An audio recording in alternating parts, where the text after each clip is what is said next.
Greetings, B-movie aficionados.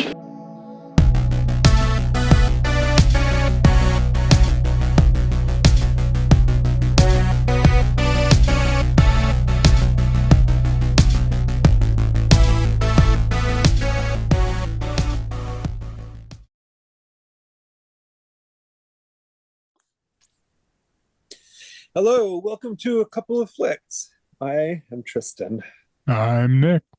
And I'm Zach. And today we're going to discuss what happens when rappers decide to try their hand at acting, you know? And directing. Oh yeah, and directing. And directing. That's true. And we already got a taste, when we watched Half Past Dead. So let's fingers crossed that this. I mean, I'll admit right now, I actually like all three of these movies more than Half Past Dead, but that's neither here nor there. We'll get into it when we get into it. I did too, I guess. Yeah. It's a low bar, but yeah. Yeah. Yeah. Indeed. But I guess before we start, did either of you guys watch anything this past week? I'm just gonna say I didn't watch a damn thing other than these three movies. So. Nice. But what about you fellas? I know there's some new stuff, right? Yeah, I did.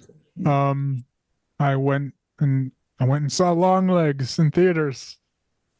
Nice. Excellent. It was good. Nice. Like I was, wary of the hype and everything. Got all hyped up and everything.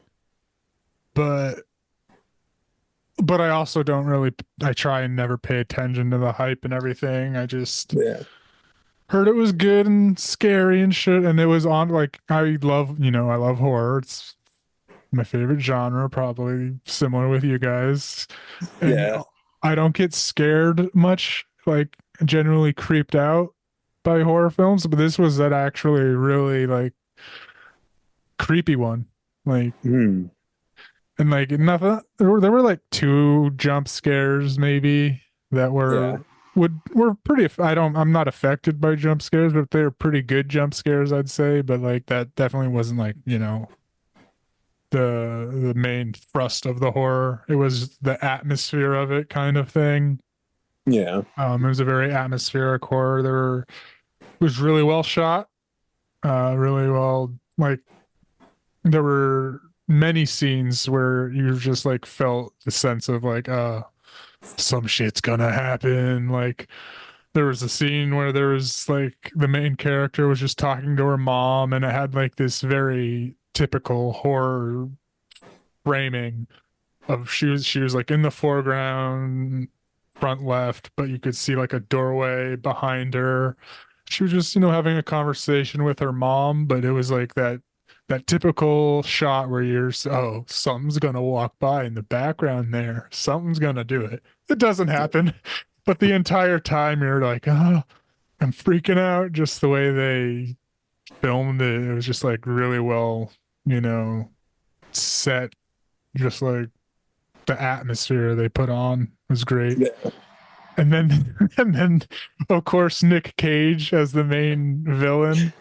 Yeah, that's the main reason I want to see it. Genuinely, it was like his character was like the scariest part of the movie. It was disturbing. Like he legitimately creeped me out.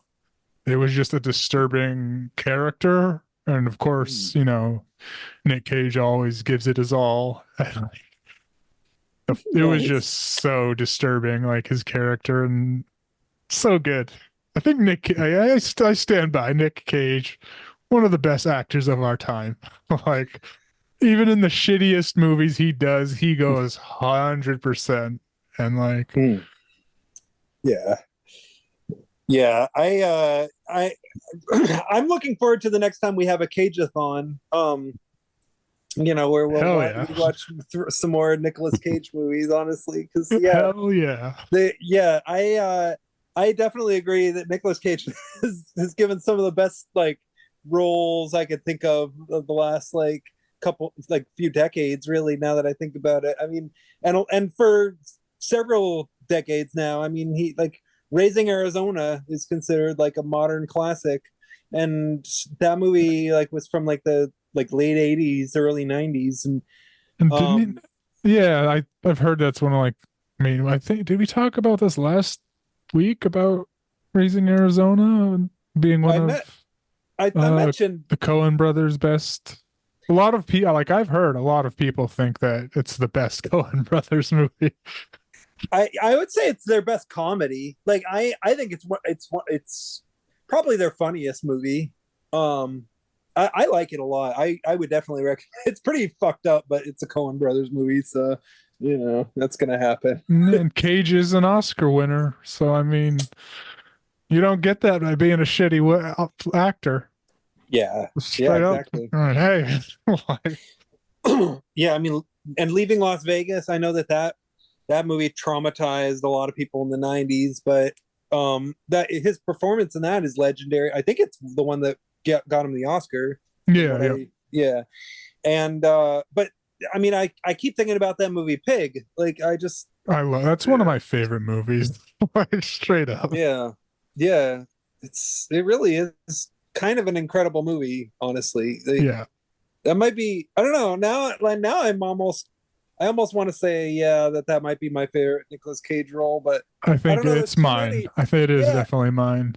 I There's did just- love shit yeah. that not to just jump around randomly, but that one movie we did for this that he was barely in, like The Oh, Fall or something, or are you talking about the one where he was just like that crazy dude? yeah, Yeah, I forget which one that. Oh my God. Deadfall. Deadfall. Yes, yes, Yeah. Deadfall. like so good. He was Yeah. so good in that. You could just watch that like until he like because he's only in like what 30 minutes, 20 minutes of it. Yeah, You just watch that and have a great time and yeah. then not Him- miss anything else. You just stop after he's out of the movie. It was a brilliant performance, so fearless, and directed by which Coppola? I forget which Coppola, Christopher Coppola, but Is that like one of his uncles or cousins or something? maybe it's one of his. Maybe either I don't know. It's some Coppola relative. Maybe it's one of his sons. I don't even know. I've lost track of the Coppola clan because like half of Hollywood is related to. Right.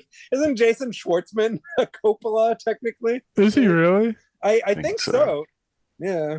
Huh. And I know that there's like some relation with Spike Jones, from what I Jesus. understand. Like it's a pretty extensive family tree by this point. So, Damn.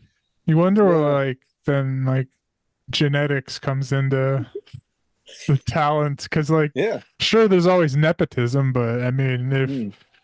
if they actually do well, like most of these Coppolas seem to actually have skill and talent, or might be some type of genetics.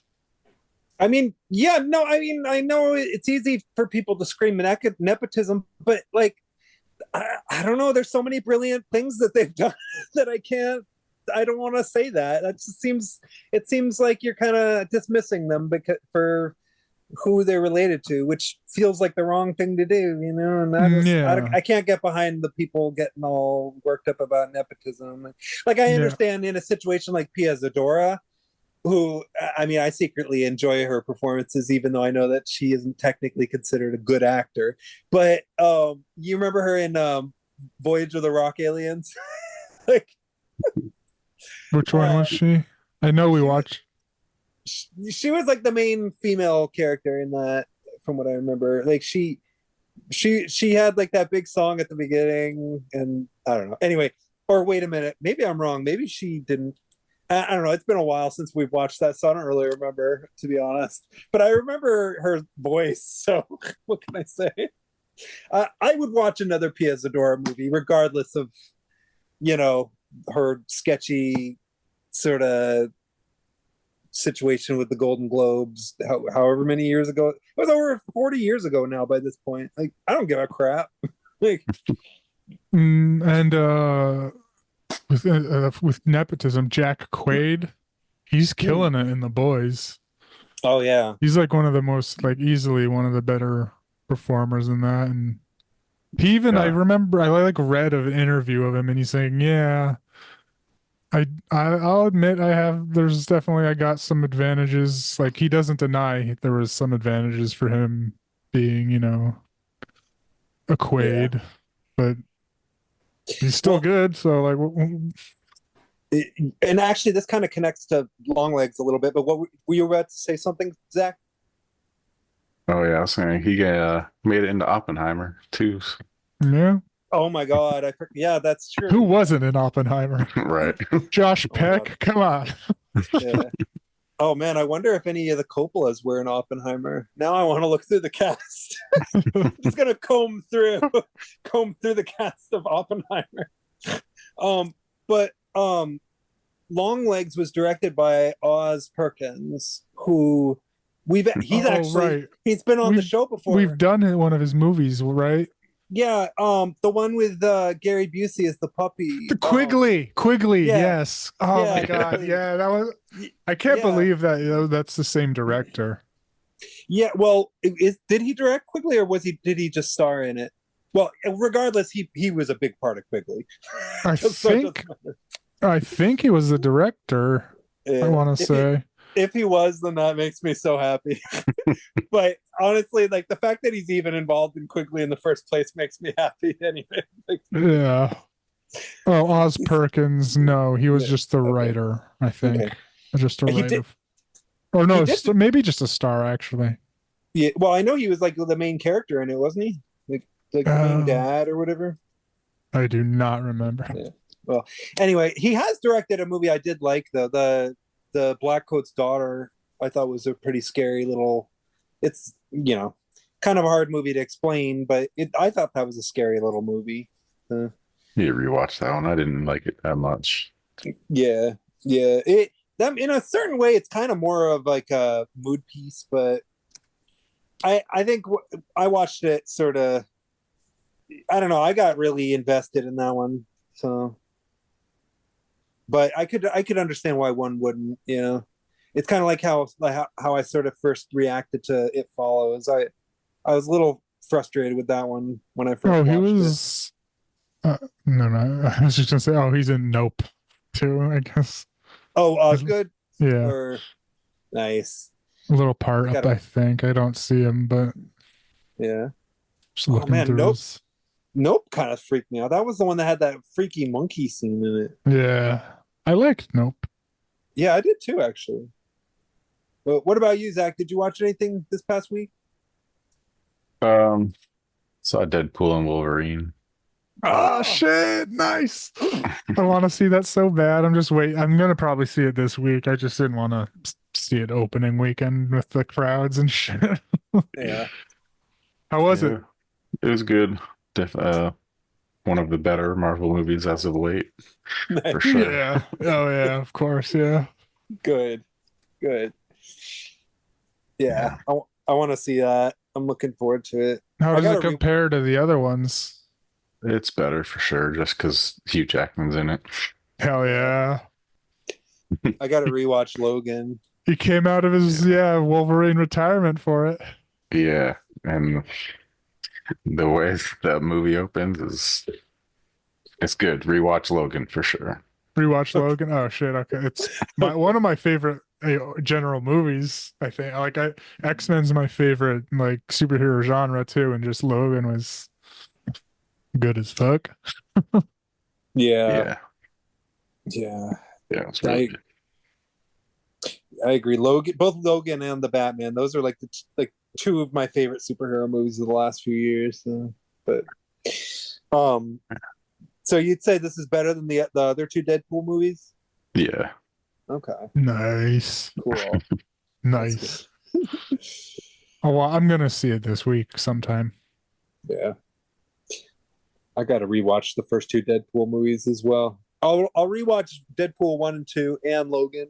Yeah. And then I'll see Deadpool versus, or wait, is it Deadpool versus Wolverine or Deadpool versus and Wolverine? Deadpool and Wolverine. Okay. Yeah. Cool. I'm gonna mess that up when I ask for a ticket. Actually, I don't think I don't know if I'll get a chance to see it in the theater, but or I'll do something. I'll be like, can I see Deadpool and Hugh Jackman or X-Men? Yeah. Nice. Sweet. Mhm. I'm happy to Ri- hear that it's actually good. Yeah. Yeah. Did Ryan Reynolds kill it as always?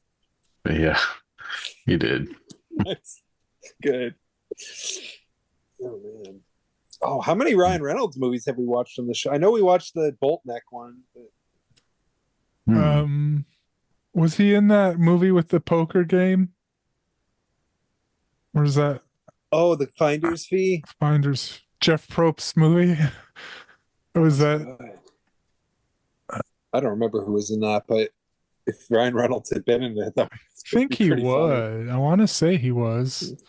Yeah. If it wasn't him, it was somebody like him, like Chris Evans or somebody in that ilk. I'll see. Let me look it up. I have to be. I'm I now love it. curious. Yeah, here. Let's. Yes, he I'll take a was. He was. look. Oh yeah, yeah. Along with Matthew Lillard. Yep, Matty Lillard. Yeah. Excellent, excellent. Oh man. Next thing I'm gonna turn around and then Ryan Reynolds is gonna star in an Osgood Perkins movie or something. We'll see. Yeah. All right. Well, do either of you have anything else you guys want to say about like either Longlegs or Deadpool versus Wolverine or Deadpool and Wolverine? Or... I don't think so. Check him out. Yeah. Yeah. All right. So, this episode, when rappers go to Hollywood. Actually, wait, maybe all these rappers already lived in Hollywood now that I think about it. I'm not sure. I've lost track More or of less. who was I living. think Yeah. Yeah. And actually, maybe it's possible that not all these movies were made in Hollywood also. Like, I don't know where any of these were filmed, but regardless, I guess it doesn't matter. When rappers try to act, we're gonna discuss what happens, and we're gonna talk about 3 movies that we've all chosen, and I'm definitely interested because all 3 of these movies are quite different from each other, and technically all 3 of these were made in different decades too, I think. technically, yeah. Okay. So we got 90s representation, 2000s representation, and 2010 representation. And if we ever do a sequel to this episode, I think it'd be interesting to check out what rappers did in the 80s as far as acting. I don't know. I mean, 2 of these 3 have sequels. oh, that's true. Oh yeah. All right. Well, yeah, we gotta create a list of sequel episodes. All right. Well, I guess we should just go ahead and dive in here. All right. And we'll start with your movie that you chose, Nick. I chose Belly Hmm. because I don't know. Google. Yeah, the 1998 Curiosity. Yeah, it had Artist and Entertainment, Belly.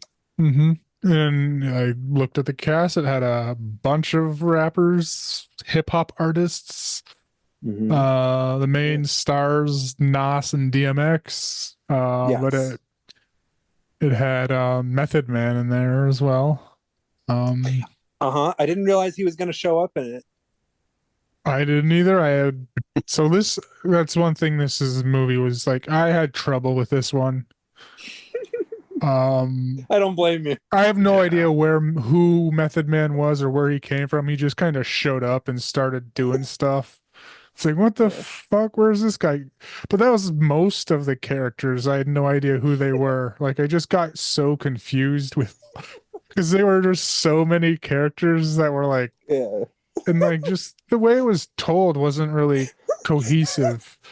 The first 5 minutes made sense, and the last 5 minutes made sense, and then everything in the middle was sort of something else. Yeah. What was that? Yeah. Yeah, no, I had trouble following it. Like So I got very heavy, like this came out before The Wire, but I did get Yes. very heavy Wire vibes. Because it just mostly had to do with, yeah, gangster drug trade kind of things. Yeah. Even a Wire alum was in it. The character Mark, uh, he played Weebay in The Wire. Yeah. Yeah. Before The Wire, because The Wire I think started in 2002, so I think so. maybe Yeah. maybe this role got him that job. Yeah. Yeah. I think But so. and the reason also why it reminded me of it was because like the first time I watched The Wire season one, I had to rewatch it a second Yeah. time just because there was a lot coming in at you. And there was just a lot of characters you had to just know kind of instantly, in my opinion. Like, Yeah. so like I watched the first time, I had no idea what happened, but then the second time I watched the first season, I was like, okay, I got this. This is amazing. Yeah. So maybe if I rewatch Belly again, I'll get it and I'll say, all right, this is a good movie. Who knows? But I doubt it because the entire movie is mostly narrated, like just full on narration by Nas. I think. Yeah. I think. Well, Yeah. yeah, I mean, it's not very consistent narration. It kind of comes in and out throughout. Like sometimes it's very prominent, and then other times it's just gone. And it's like, and the movie is just stuff is happening, and it's just kind of like, all right, good luck, you know. Mhm. So Yeah, so I was like confused at every single character of who they were in general. Cause yeah. like, so I'll admit, like, when I wrote my notes and shit down, Oh my god, I wrote that's a lot of notes. notes. And I like, but I was before we started, recording. I was reading up on the the fucking plot. I completely accidentally like mixed up, at least for some parts, Nas's and DMX's character. Apparently, Yeah, I was like, "Oh, oops, that was DMX doing all that." But okay, and that was DMX do. Okay, so what it is, it starts out with a heist and I don't know, a strip with maybe a strip club, some type it's of like club. yeah, it seems to be a dance club where the everybody's okay with being scantily clad and essentially dry humping each other. Like, And a it's lot of like just Orgy cash House. flowing around, just cash Yeah. flowing around too. Yep. Um, Cocaine, cash, strippers shaking their booties, just everything everywhere. And oh, it's a wild and crazy party. and like, and I'll just, I mean, there's also just a very weird, like, very, very weird scene at the very beginning where it was like a little rap Nas, I think, was doing, and it was like him in a pentagram as a kid. Yeah. And it was just reminded me because I watched The Covenant right before this. So I was like, Yeah. oh, The Covenant. And then when they were in the strip club doing this scene, their eyes were like glowing like in Yeah. The Covenant. So I was like, what the Yeah. fuck? Some demon shit going on in this movie too? Oh, I loved it. Yeah, I mean, as soon as I saw that, I was instantly hooked. Like with the pentagram and all that shit. I was like, what is this movie? I don't And it know. had nothing to do with it at all. It really didn't. Yeah, it was just kind of tossed in. Yeah. Ugh. Well, I don't know. Should we go through the Wikipedia and I'll go through my try to? notes. Oh, okay, that sounds good. I wasn't sure how you wanted to do it. I don't So know. It'll just be. I don't have a lot to say because yeah, it was okay, just weird, confusing, and okay, okay. But after the heist at the strip club or whatever, they go to DMX's house, which is a nice. They live in New York, and they are apparently successful gangsters, robbers, Mhm. and stuff, and built their way up. DMX has this nice house and Yeah, they go there after the heist and I don't know, Oh, there was that little fun, like they turn on the TV and then there was this weird ass movie that I guess he was watching. Yeah, yep. It was like Come on. kids half Oh naked yeah, playing like yep. cowboys. I was like, That's what one of the best. Yeah, the yeah. fuck? That's one of the best movies ever. It's called Gummo, and Oh, actually, really? It's a real movie? Yeah. it is. Yeah, and it's actually directed by the guy who did Spring Breakers. Believe it or not, Harmony Korine. Oh, okay. I Yeah, thought it was just some weird ass thing. yeah. I mean, it's a pretty fucked up movie, to be honest. But I forgot that so when I okay, so flashback a long time ago when I was in high school, they would like I was like in English class or something, and one of our peers was like he was like quoting the movie. It's like, damn you Webby, you smell like fucking piss. And I heard him say that, and I'm like, oh yeah, I love Gummo. He's like, Gummo? What the fuck is Gummo? That's belly. And I'm like, oh, you've never seen Gummo? Dude, you gotta check this movie out. So I lent it to him, and he didn't finish it. He gave it back to me and thought it was just perverted garbage. So what can I say? But it's a brilliant movie, you know. I don't think you'd like it very much though. I think you gave it to me after that. Yeah, yeah. I actually haven't watched that movie for like over a decade now, but I gave it to you, and then I lent it to somebody else, and they scratched it, and the disc couldn't play anymore, and I haven't watched it since. So, but Damn. Damn. yeah, but I should rewatch that one at some point. I know Criterion is releasing it in October, so. Yeah. Oh, and actually the booklet that it's going to come with is going to come with an essay by Hype Williams, who's the director of this movie, Belly. So I guess he's a Gummo fan. Yeah, I was not expecting that. Yeah, yeah. I forgot all about it until I started watching it, and then that happened. I was like, oh, okay, now I get why he was cool. And that's one of the best scenes in the movie too. You know, when they're yelling at the kid with the rabbit ears, and it's like, it smells like a pile of bullshit. And DMX is like yelling at Nas to shut the fuck up. Yeah. Nas is like the whole time. It's like, this is fucking weird. And then also one thing that was a major point of confusion too was DMX's character had like 3 names. They just switched through Oh, yeah. Buns. Bundy, and Tommy. It's like, okay, all right, Yeah. whatever. Nas was named Sincere. Yeah, They called him Sin a lot, and yeah, yeah.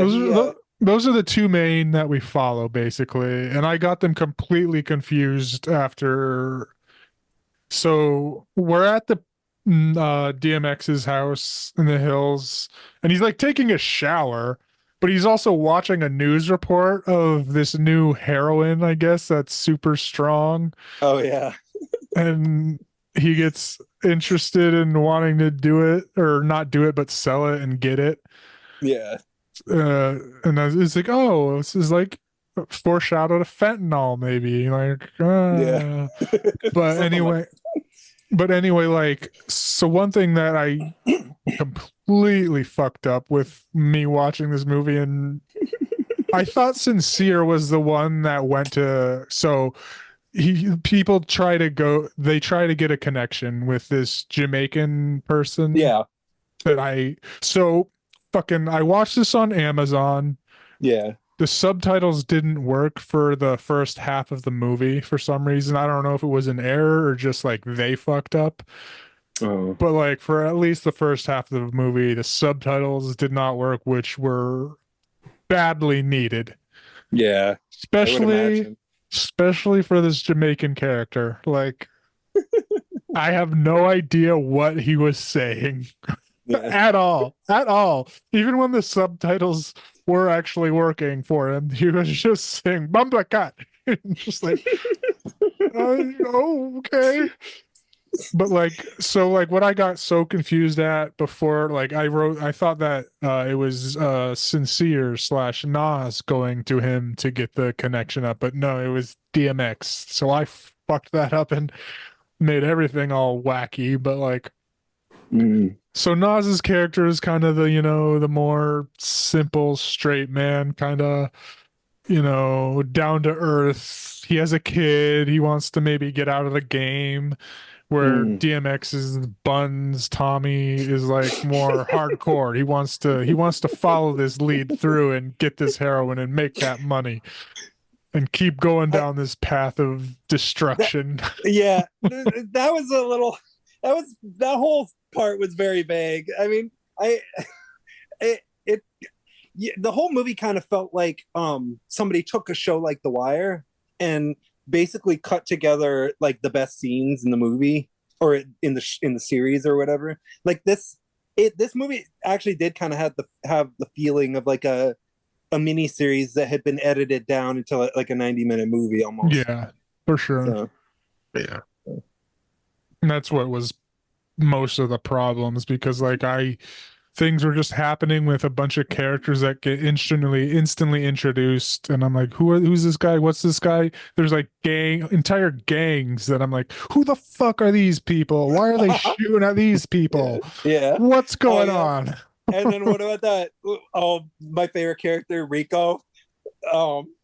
You remember that fella who like he because the two they drive by, and this is after they've already started dealing In the and Omaha, the Omaha guy. Yeah, the Omaha guy. Right, he was eating. He's eating a banana. Yeah, he's wearing like a Mia Farrow wig, wearing like a sun coat, kind of dressed in drag, and he's got these circular cork glasses and eating this banana. And his whole face is covered. It's like his entire lips are just covered in banana. He's like, I don't like these people. We're gonna have to drop them. Oh, it's so funny. Oh my god, I laughed so hard at that. He's like, I'm gonna have to drop a dime on these motherfuckers. I don't like that shit. I don't like that shit. Yeah. And he's like eating the banana, and it's like you're like the crunchy, chewy. Like, oh my god, I just couldn't stop laughing. Oh my god, my favorite character by far.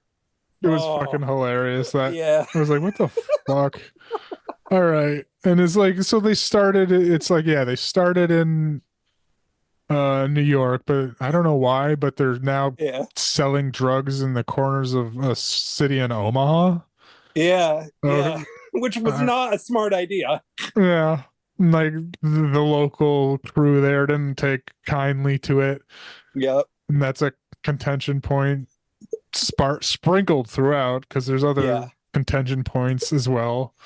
Yeah. You think after having how many shootouts do they have that they might want to like ease off the deal? Yeah. They don't give a fuck. Nope. But yeah, so I guess Buns does go to this Jamaican guy and goes to Jamaica as well. Mm-hmm. He says, he owes him one, which comes back later. Yeah. Kind of. And that scene kind of felt like it took place in a different movie. Yeah.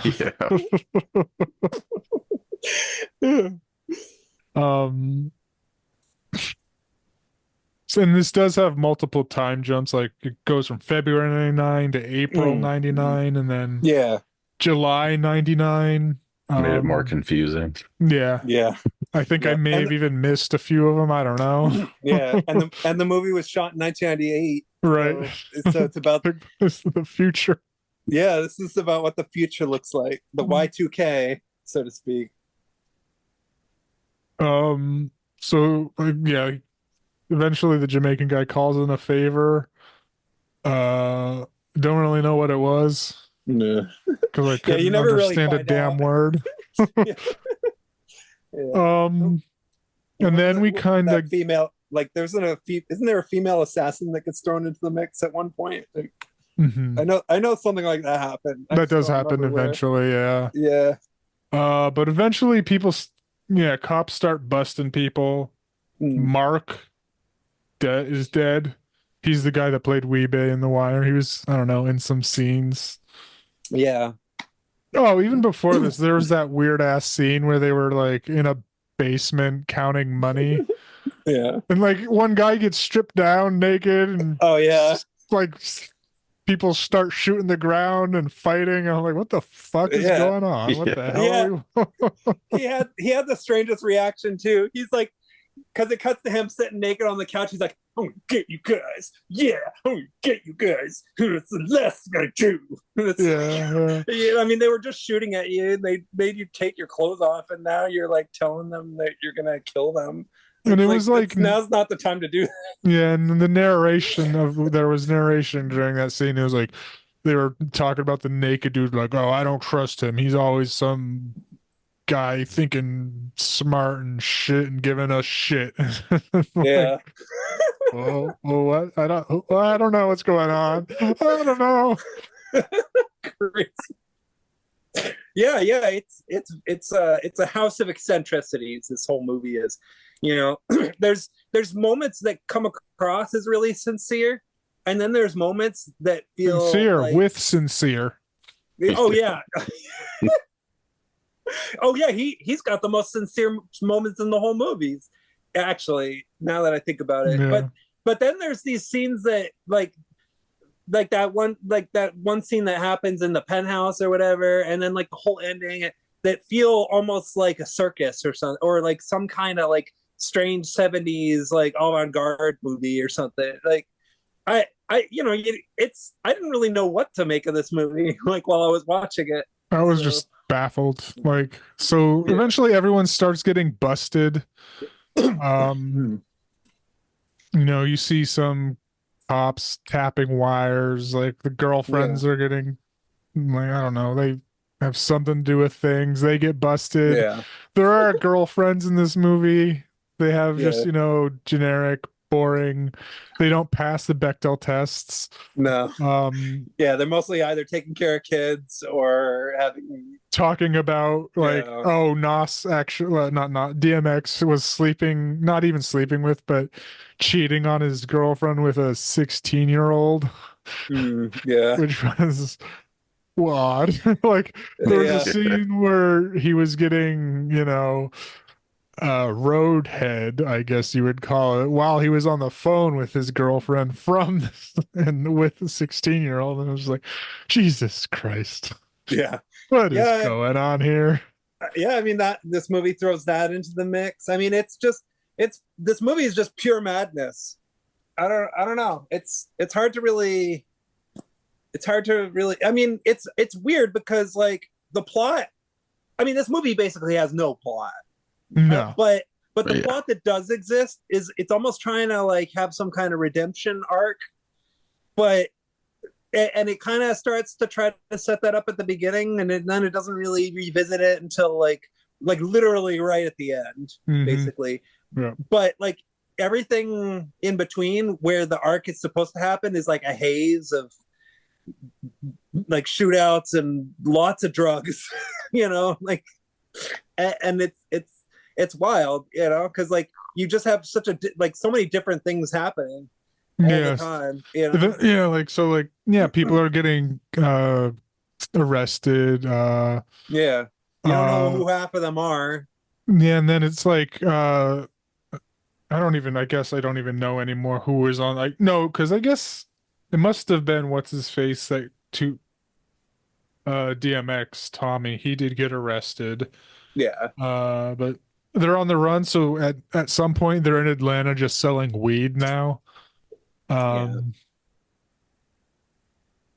Method Man, I still don't know who he was or where he came from, but he was with the Oklahoma guy, the banana dude, and Omaha. Yeah, they were Rico.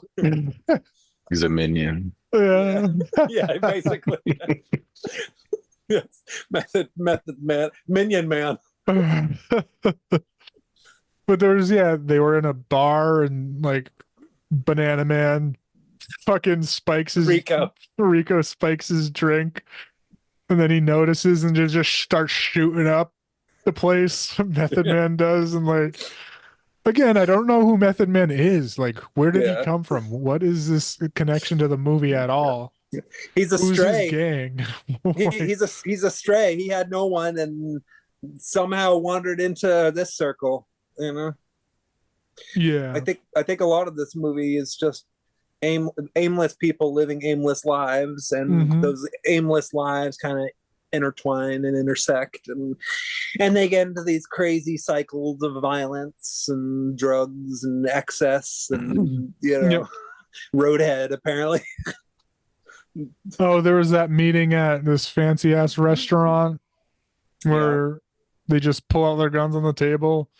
And eventually, I don't know who the other people were besides DMX, but one guy shoots the other dude, and DMX just kind of chills. He wasn't the one that killed the guy or shot or anything, but he was like, I give up. I don't want to do this anymore, and just gets arrested just because I was like, I give up. Yeah. Yeah, Um, that's the big turnaround. Yeah. Yeah, so he's in jail for a bit. That and then yeah, the assassin scene with the lady assassin is against the Jamaican dude. Mm-hmm. Like he's drunk off his ass, and like he has like a 90s iPad somehow, but it has like security footage, and he's like, oh shit. Starts grabbing around, but he's like drunk off his ass, grabbing around for guns. But Yeah. yeah, he gets fucking murdered. Yeah. And then there's this weird scene again with Sincere. He meets with this kid Yeah. Oh that I yeah. guess shot somebody on the rooftop. And this was totally like, I don't know how, like this is like a Wire scene as well. Like Yeah. this is oddly Wire, even though this came out before the Wire. Like Yeah. there's this thug kid that killed someone and doesn't give a fuck, and he's smoking a blunt, and he killed a dude. He's like, yeah, this gun's hot. I don't know what to do with it. And it's like a 12-year-old. Yeah. Brilliant scene. Absolutely brilliant. Every scene the characters are smoking a blunt. Like even some dude that like a cookie counter is like smoking a blunt. It's just every shot, every scene, it just felt like somebody was always smoking a blunt somewhere. Yeah, and apparently one of the trivia on IMDb is the scenes where characters are seen smoking the weed in the film are real. The marijuana or blunts were not props. I mean, to be it honest, wasn't fake. It wasn't movie weed. Yeah. All right. I mean, that actually kind of explains the whole movie then, because this movie feels like it was made by a bunch of people who were like very, very stoned. It'd be cool. A fucking shootout in a strip club. Yeah, like just bunch of DMX and company just get together and get stoned off their asses in every scene, and then they make Belly. Yeah. It's great. So eventually Tommy gets out for some reason. But he's met with, I think, some type of FBI person, a government dude that's trying to flip him to kill this character that I don't know who came from, the minister. Yeah. Don't know who he was or why they want to kill him, really. Yeah.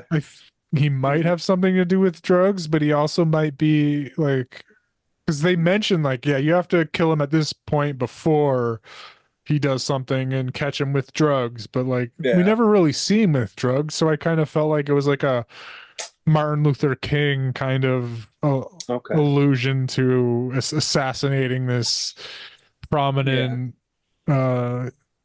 figure in the African American society that was I don't know, but like so DMX goes hard undercover into this minister's church, I don't know, but he kind of gets conformed and starts believing it and gets out of undercover. And all the while like Sincere's wanting to get out of the game. He wants to move to Africa with his girlfriend. Yeah. And eventually Method Man, I don't know, breaks into Sincere's house, beats and like scared, at least at first scares his girlfriend, and then she's like, because she was adamant about going to Africa, but after that she's like, let's just go, come on, let's get the fuck out of here. And he's like, yeah, all right. Yeah, and they make it. I mean, yeah, I mean, we don't. I mean, it was confusing. So what happens? So there's this time to kill. Like I wrote down time to kill the minister. He has to find drugs on him and kill him. Oh, and then there's a shootout at a barber shop. Oh yeah, I forgot about that one. It's from the people in the basement scene, I guess. Yeah, yeah, Because they mention, yeah, this is what you did for in the basement. And yeah, so Nas goes back to his girlfriend. He got shot in the leg. yeah. And I That guess was they insane. start their way to Africa. But it ends on December 31st, 99. The minister is giving his speech, and Tommy tries to go kill the minister but can't. Gives him a hug at the end after the minister gives him a speech of, we got to protect, our most important things. Got to get these Yeah, drugs off the street, yeah, no more violence. yeah. That's the scene. That was the only scene in the movie I saw. I only saw the ending before this, so I completely thought that this was going to be a different kind of movie. Because when I saw that, I thought that was like hilarious. Like that was like a really funny, like strange. Like I don't know. After I saw that, I needed to see this movie because anything that came before that had to be like there had to be a reason for the movie to end that way. But it I turns out there mean, really isn't a reason. But go like on. that whole assassination thing came out of nowhere. Yeah. Yeah. It still did, because I don't make any sense of why they wanted, like, I guess the government wanted to kill him. Yeah. If it It's was very if he was just a drug dealer, like, I don't think they would put out a hit on him, yeah. right? They would just want to capture him, probably. Something So like that's that. why I kind of got the, like, oh, he's some type of political figure, like an MLK, like, the Yeah. conspiracy theories that it was a inside a government job and shit. So, like, Right. and we never really saw him with any drugs, and he didn't. This minister character again came out of nowhere and was like, Yeah. mm. Even the Wikipedia is not sure. Yeah. Well, It says Tommy is coerced by a shadowy organization with unclear motives into assassinating a Christian preacher. That's Okay, so it wasn't even, we don't know, like, because we don't know. I didn't know if it was the government. I just yeah. assumed. But the character, we never really, like, like when we first see him, he was on the basketball court, and a long shot, couldn't really see what he's looked like. And the only other times we did, it was in a dark car. We didn't really see what he looked like, but he did not look like a Fed unless he was hard undercover, because he was grungy looking as fuck. yeah, for real. I like that they describe it as unclear motives, though, because Yeah. everybody's motives are unclear in this movie.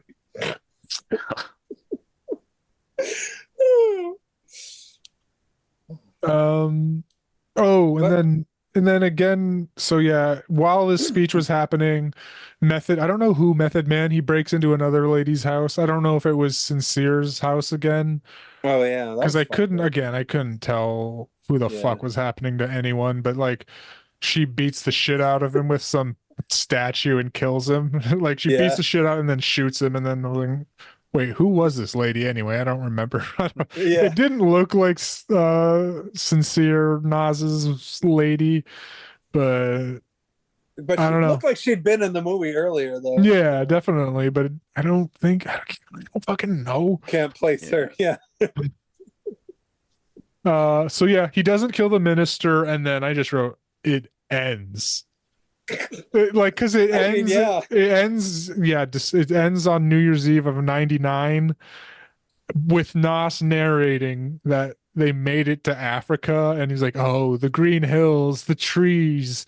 It's yeah, just like how I imagined it, but it was showing shots of New Year's Eve in Times Square. yeah, I'm like, what the fuck are you talking? Did they just not have any type of footage of? They didn't have to go to Africa. They could have just shot some trees in some place in Stock America footage. that looks, yeah. because there's. But no, Well, they just shot.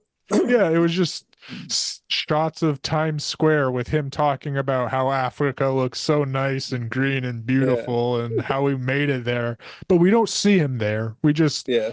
assume that he made it, and then it ends. Like, what the fuck?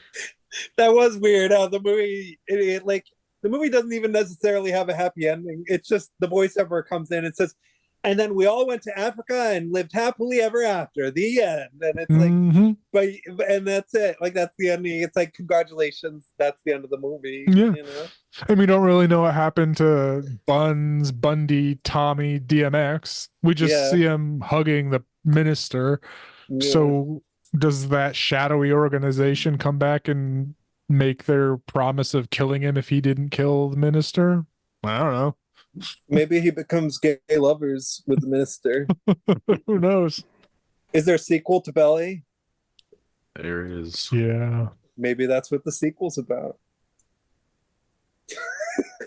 Probably not, though. On the Wikipedia, it says the film features no returning cast members, nor does it have any connection to the previous film. No returning cast members? Oh, Awesome. fuck that shit. Who's in it? The game. Oh, so it is a rapper at least. Okay. Okay, maybe I will watch it. Just because the game's in it. I mean, now I'm a little curious. You know, it's like, I mean, I like Nas and you know DMX. I actually enjoy DMX in a couple movies. I wouldn't say I wouldn't say their acting in this was any good, but Nas seemed like he didn't want to be there. Mhm. yeah, his narration was a little dry. You know. Suddenly we went to Africa and enjoyed the sun. Walked into the sunset. Like I've seen Nas live. I know he has more energy than that. Oh, nice. Yeah. Yeah. Maybe he was too tired. Maybe he was too stoned. Maybe that was He the was just problem. Yeah, stoned. he's just He was just stoned the Everybody, entire time. yeah, everybody was too stoned to act well.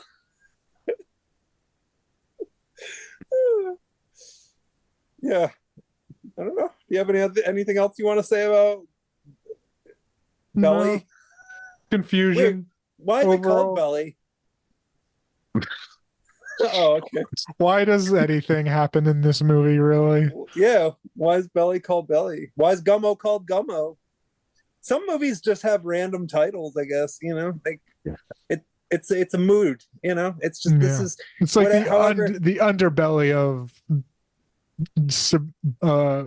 not suburban, urban city urban life. life. Urban city gangster, the dark underbelly of what happens. And I mean, basically, this movie made me feel like I was staring at the underbelly of like some greasy cigarette smoking weirdo. Like, I also chose this, like when I briefly read the synopsis. I thought it was like just a general cop movie that they were playing cops and doing shit like that. Yeah.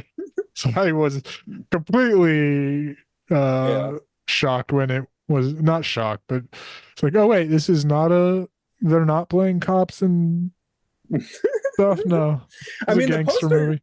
the poster kind of makes them look like professional, like FBI agents almost. Yeah, Like, they they're don't all even wear suited ties. up and shit. Yeah.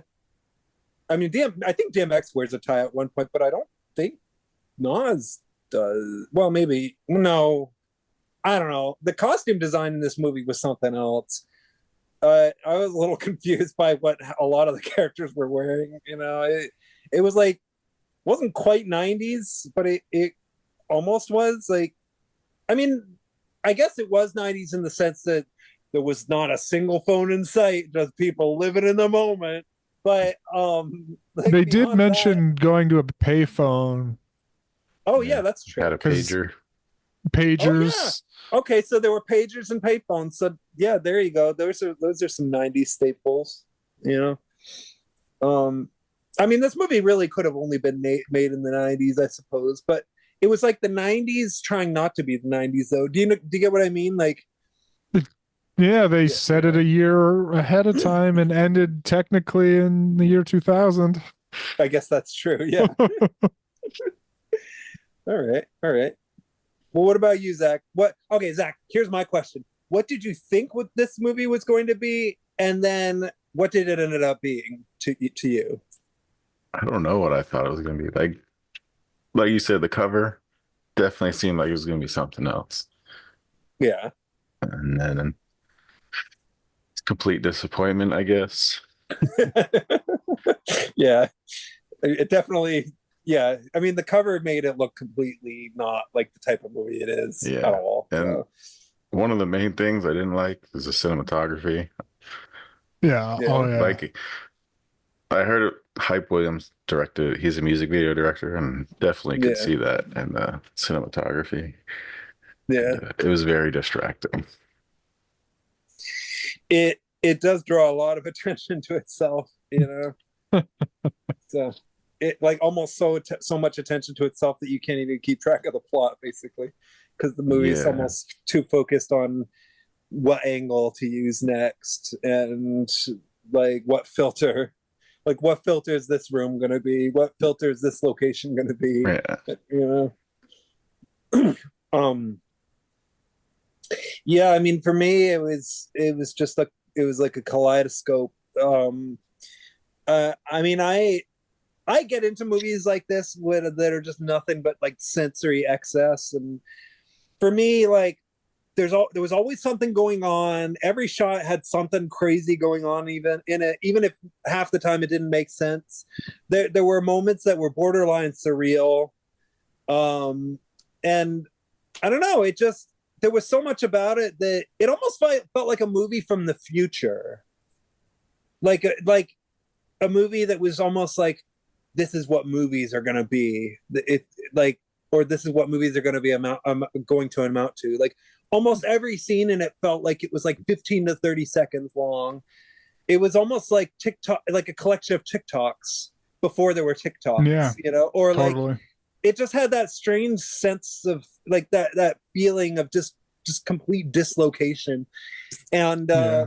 Just you scenes know, slapped together. Yeah. yeah, and for me, like I mean, it takes a while sometimes for me to get into a movie like this, and eventually I kind of have to just sort of give myself over to it and just let it sort of wash over me, and just kind of allow myself to just try my best to decipher it, and then just let the rest be what it is. And I don't know. I mean, I didn't expect it to go from being a seedy, grimy drug movie to being a movie about an assassination attempt, where the two characters end up hugging it out in the end. Like, I mean, the I guess the most I can say about this movie is it was unpredictable, but there were just so many shots in it that were just unlike anything I've ever seen. Like, and just like I love the shot of like the guns, like the close, like the FPS, the first person shot of the gun, like the gun. Like to me, That that was was better funny. than like I love that though. I mean, it was hilarious and ridiculous and completely stupid, but I couldn't help but love it. And I don't know. At a certain point, I couldn't help but really get into it. And I don't know. I want to watch it again. Like I want to get this on high definition, like 4K, watch it with surround sound, and just like let just dive into the pool of belly. You Right. know, I don't know. There was just something it had a certain quality that I really couldn't get enough of. So Yeah. Like that. I have the same. I give it like a 1.5 yeah, with the caveat of maybe raising it if I watch it again with a better like the way I watched like The Wire season one again, and I was like, yeah, okay, now that I kind of understand what's actually happening, I can follow it better, yeah. maybe pick up more on what they're going for. So It's maybe, but possible. like this first viewing, a 1.5 because nothing made sense. Yeah, yeah, yeah. I could understand. And what about you, Zach? I gave it a 2. Yeah, Like there's something there, but I couldn't get into it. Yeah. yeah, yeah. I hear what you both are saying, but honestly, like this is kind of my type of movie. Like I'm gonna give it a whole like 4 fucking stars, like because like I loved it. I don't know. Oh, It's like that's a puzzle. funny.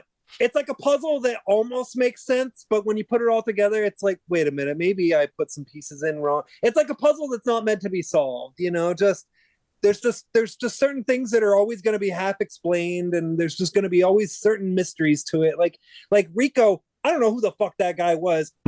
He was such a weird, ridiculous, inexplicable character, there's no reason at all why somebody that ridiculous looking would have like a gang of people following him, but somehow he has such a deep level of street cred that he can go out In wearing Oklahoma. or Omaha, Omaha, yeah. and somehow he's able to go out wearing this completely off the wall outfit that I've never With the banana seen smashed wear. in his face. Yeah, just eating a banana ASMR style like a slob, and just I don't know. I can't get enough of just certain weird things like that in this movie. The costume design, the hair and the wigs, like the variety of wigs and the strippers and just the bouncing butt cheeks. Like this movie was just crazy. And I don't know. I just had to give myself over to it. It was completely outlandish, but it has everything I want in a movie at the end of the day, even if there's zero plot. Like, seriously, I think like whoever wrote the Wikipedia article must have been having to try really hard to like make sense of it. I mean, but I do want to rewatch it. I gotta say, I vibed with it. Nice. Yeah. All right. Well, moving on from Belly is My Choice, which was a movie from, I think, 2000? Pretty sure. Early 2000s. I know that much. What was that? Yeah, 2000. Okay, yeah. The 2000 movie, The Convent, which I chose because Coolio is in it. Although I thought he was going to be in it a lot more than he actually ended up being, which is a damn shame because he was actually pretty amazing in it. Arguably the best character in it. Oh yeah. Not even arguably, he was. It's just like a downright fact.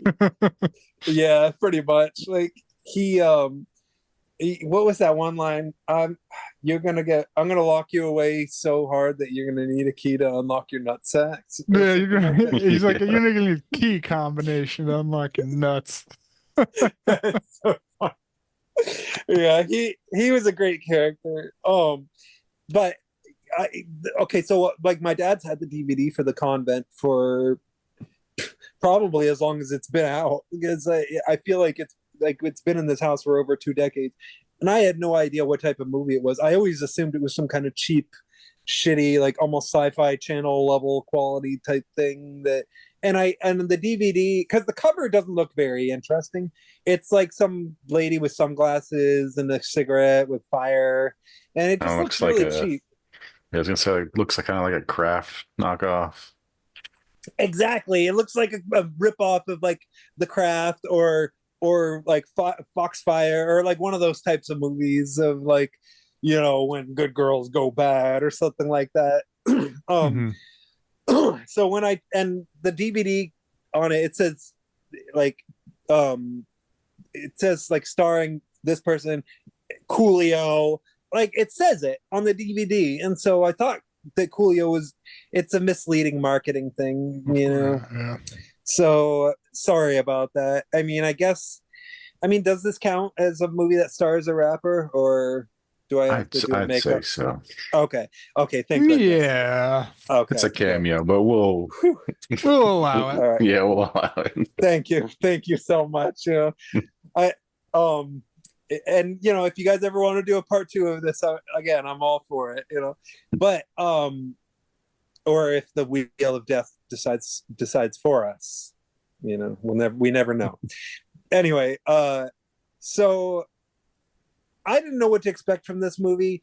I thought it was going to be cheesy and garbage, but I was still curious because it's like I've had it around here for God knows how long. I may as well finally sit down and watch it, before the disc rots, because apparently that's something that happens nowadays. It's like certain DVDs, like by certain companies, have been having some issues over the decades, which is a bummer, Yeah.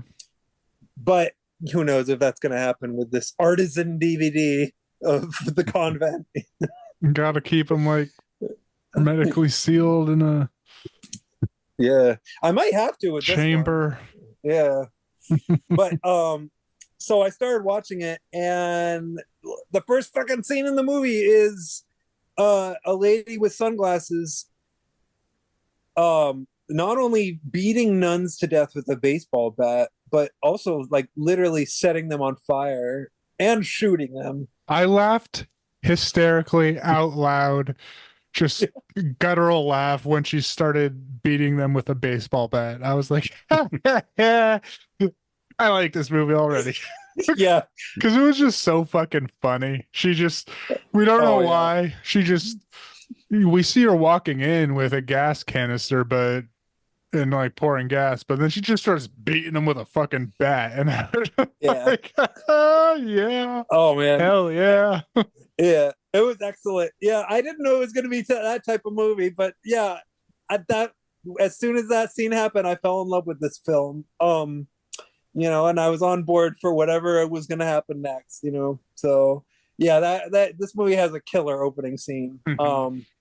And by the way, like, I don't know if I mean, it was just me, maybe that first opening scene where she was walking, it looked like to me the Dusk Till Dawn titty twister. I don't know if it was the same set or the same building, because when they go back in the later, definitely wasn't, but like Right. that first scene in the 60s looked like the same exact building as Dusk Till Dawn titty twister. I don't know. Yeah. Kind of did, yeah. I mean, it wouldn't surprise me, Yeah. like it, and in a certain And kind of even the insides ish when she was beating the shit out of nuns was like there was like, the glass panes and stuff, and just kind of looked like the same maybe building they used. I don't know. Yeah, well, I mean, this movie, in a way, this movie kind of has the same sort of sensibility as a movie, like from Dusk Till I Dawn. thought that too. I was like, oh, like even I was like, oh, this set looks like it, but when they get into it, there was like, wait, this is actually has some little ties ish, because it doesn't have the whole like full swap from like a gangster movie to a vampire movie, Right. but it has a definite mood tone switch halfway Yeah. through. I was like, oh, okay, all right, yeah. Dusk Till Yeah. Dawn, maybe they got this from. Yeah, I mean, it felt like it was made by fans of From Dusk Till Dawn. Yes, for sure. I think so. Yeah. So let's see. So this movie was pretty cool actually. Because it does kind of have sort of a little bit of a like a slasher movie vibe. Basically like a group of silly teenagers, or presumably teenagers, or young adults of some sort, young people. They were in college at least, because Yeah, it was a lot of it had to do with brats and sororities. Yeah. It was definitely like that type of circle of just people who, are just out to kind of have a little bit of a party or to have a good time, and their kind of whole spiel is to be going to this place that used to be like a nunnery, I guess it was. Like it's sort of implied at the beginning of the movie that building is like abandoned due to what happens at the beginning of the movie, like in the opening scene. Yeah, the whole idea was they wanted to like tag it up with their sorority. What do they call Greek letters for? I don't know, credibility. Cred. College cred. They basically want to just vandalize the place, and there's this girl who she's like a goth girl, kind of that guy outsider type that you can assume people make fun of and pretend she's a lesbian and blah blah blah, the usual type of thing. And she starts talking to one of them who obviously used to be a friend of hers, so there's some history there. It's like they probably used to be best buds, and I think at one point she even pulls out a picture. It's like, wait till I show them this old picture of us, like a Polaroid. Polaroid. Old school Polaroid. Another, before the time of cell phones and iPads and all that stuff, people had to literally carry pictures in their pocket if they wanted to show people something. Because it was the main character is the friend of this goth girl, and she was trying to be a nice fledged preppy, but during her earlier years with her friends with this goth girl, she was totally in like to the alt scene and was kind of not totally goth, but definitely alt. I Yeah, don't. yeah. They mentioned some. I don't know what band it was, but it was like one of those. Misfits. Yeah, Yeah. yeah. So like Yeah, she the was into Misfits. it, but like she's hiding her past from Yeah. her sorority. Like, Yeah, yeah. And it's like, ooh, uh-oh, like I'm gonna show them this picture if you don't take me along with, because she wants to go, because it's like, oh shit, this is the place where a bunch of nuns got slaughtered. I gotta see this place, you know. She's real into the like dark, gnarly type shit.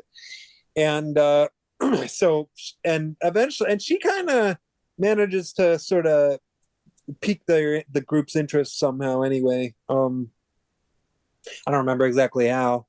I mean, this the stoner horny dude wanted oh to yeah, see if he could that's it. swap her from a lesbian to Okay. boning her.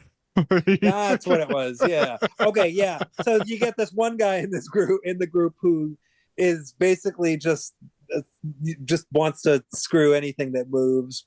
For is the kind of vibe I get, and he's Yeah. bragging about all the all the all the successful situations that he's encountered. So He's to like speak. he's also like the stoner Yeah. character, but he's also like the horn dog, which Yeah. don't necessarily like in the movies. Generally, they don't necessarily are the same character, but they And melded them into this one in this movie. yeah. Yeah. I mean, it's possible that they were short an actor, couldn't figure out anybody to jump in, and were short on time and decided to just make two characters into one character. That's always possible. I mean, it Who worked either knows? way. Yeah, yeah, yeah. It Yeah. didn't bother me. Yeah. You know.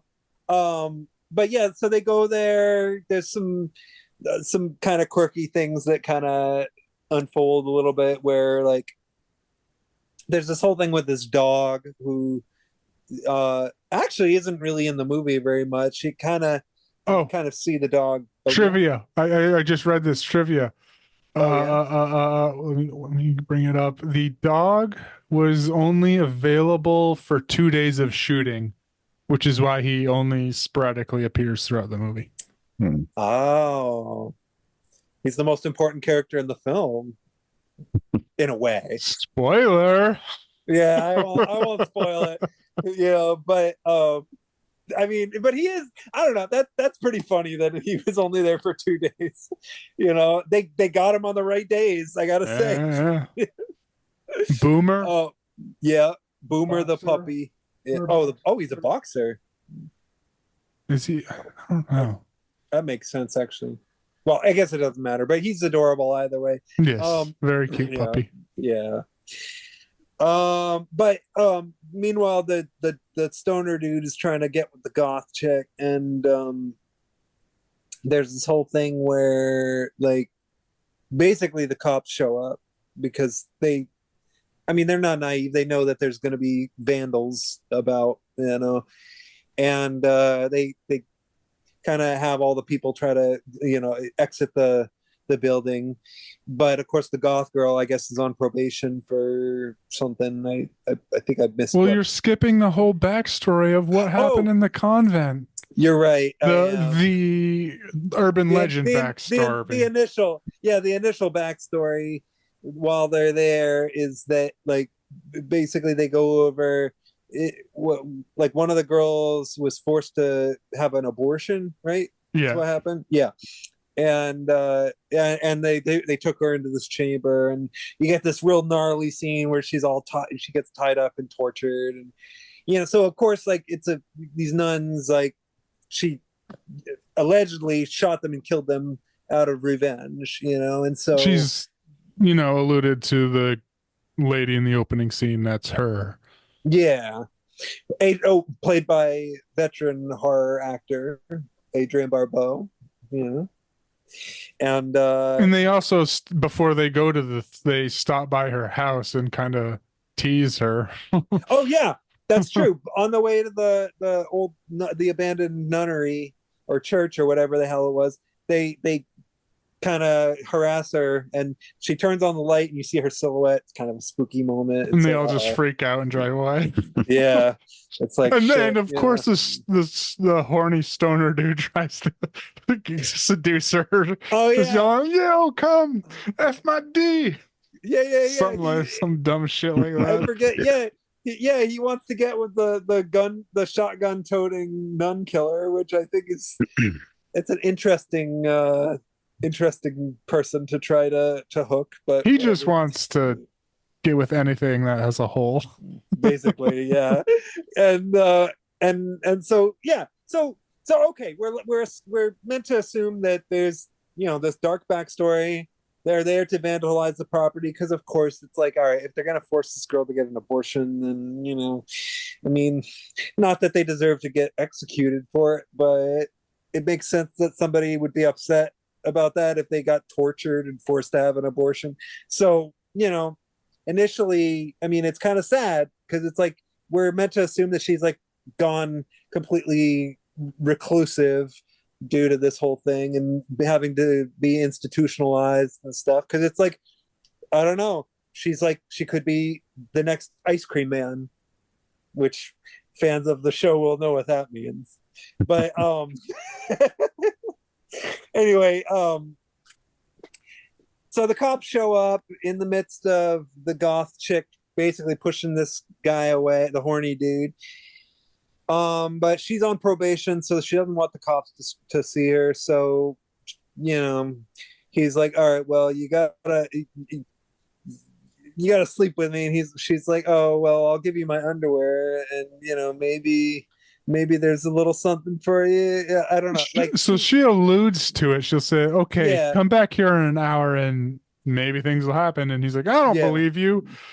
Give me like he wants like collateral basically." yeah, Like she says, yeah, "What? Do you want my credit card?" And he's like, "No, give me your panties." yeah.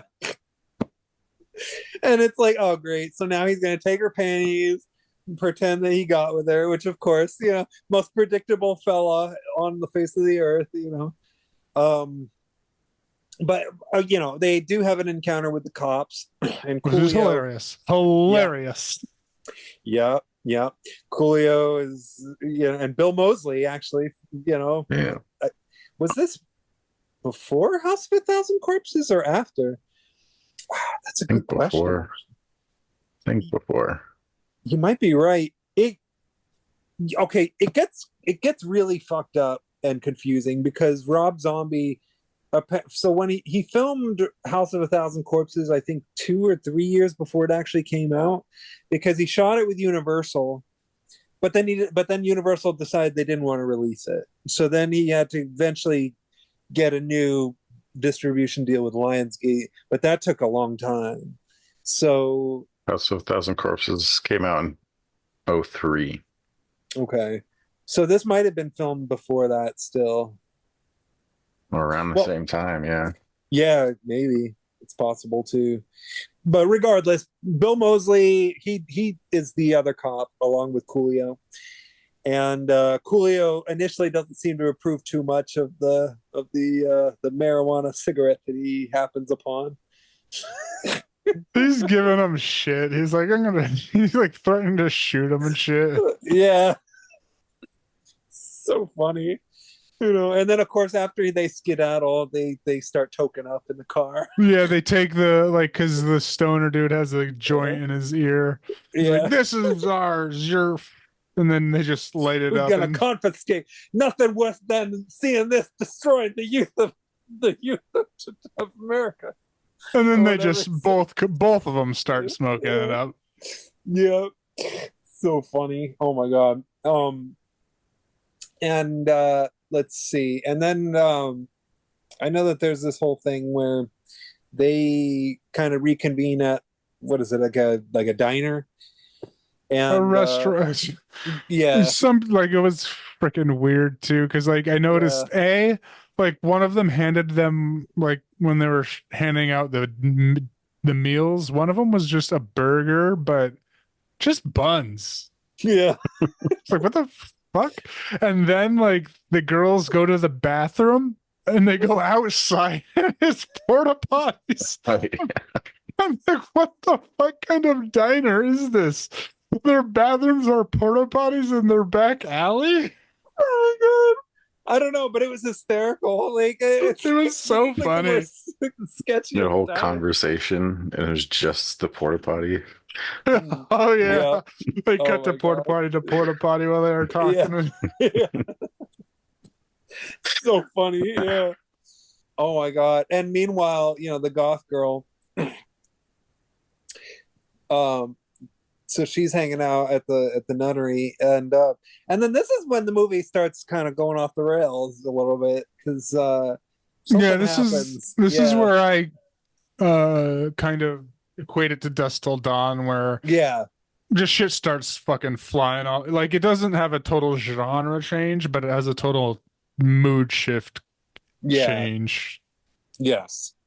Yes. Because suddenly she gets kidnapped by Satanists. And The funniest Satan, like, have you Yeah. guys, do you guys watch King of the Hill? yeah, I love King of the Hill. These characters reminded me of that episode where Bobby kind of gets with these Satanists. Oh. Like, yeah. there's this episode where Bobby just gets with these weird Satanists that were kind of just nerdy losers in their mom's Yeah. basement and do it. Like, they wanted him to drink some dog's blood, but like, Yeah. Hank comes in and like fucking stops and says, "You guys are fucking losers." Yeah. And it just totally reminded me, like, those characters was like, oh, this is Yeah. straight out of King of the Hill. Yeah.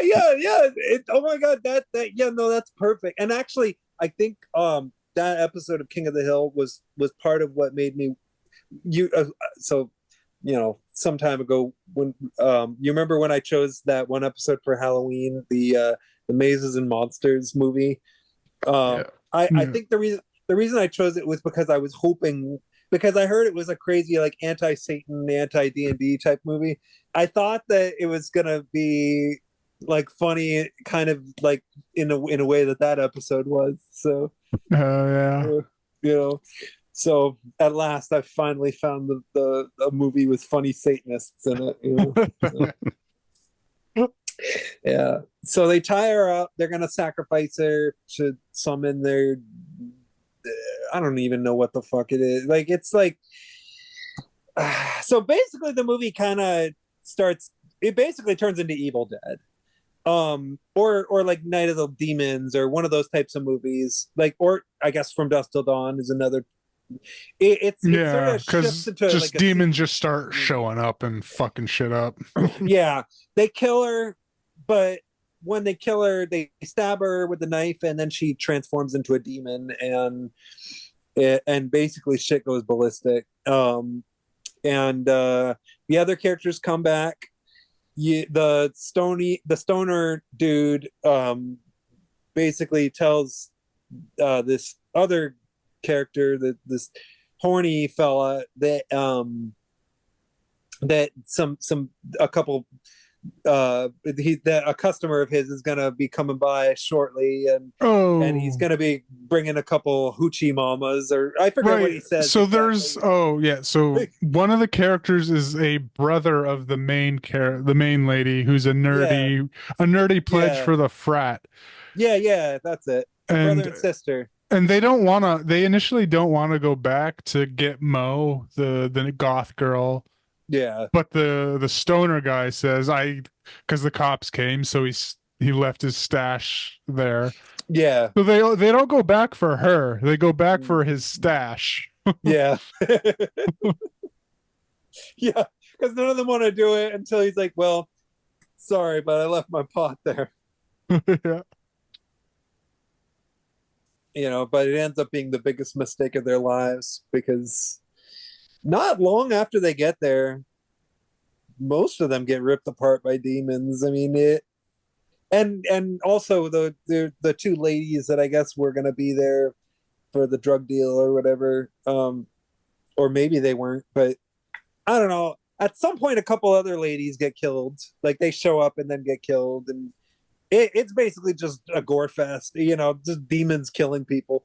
But there is a situation with the Satanists, because um they I guess they somehow think that if they make a human sacrifice that it's going to ward off the demons or something like that, and so they go after the brother because he's a virgin. So that's kind of something that, so I didn't expect that because I knew that the character was a virgin because the stoner dude was telling him that he was going to get him laid or whatever, but I didn't actually expect that to be an important part of the plot. So that was actually ended up being kind of interesting um because basically he ends up getting tied up along with the not the head Satanist, but like this, like the partner of his. Yeah, like a lackey. Yeah, yeah, who I'm presumably is a closeted gay guy, and shortly after they get tied up, he's like he decides, oh wait a minute, well what if we have sex? Then we won't be virgins anymore, and then the demons won't sacrifice us to Satan or whatever it was they were trying to do, like because I know the demons tied them up for a reason. Um, and Yeah. and yeah, and so But the yeah, brother had a good yeah. point. It was like, okay, so they'll just kill us.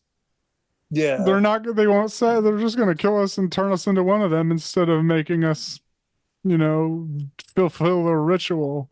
yeah, And then the nerdy goth guy's like, I don't care. yeah. It's crazy. So the demons are trying to kill them, and then by the way, the gore in this movie is something else.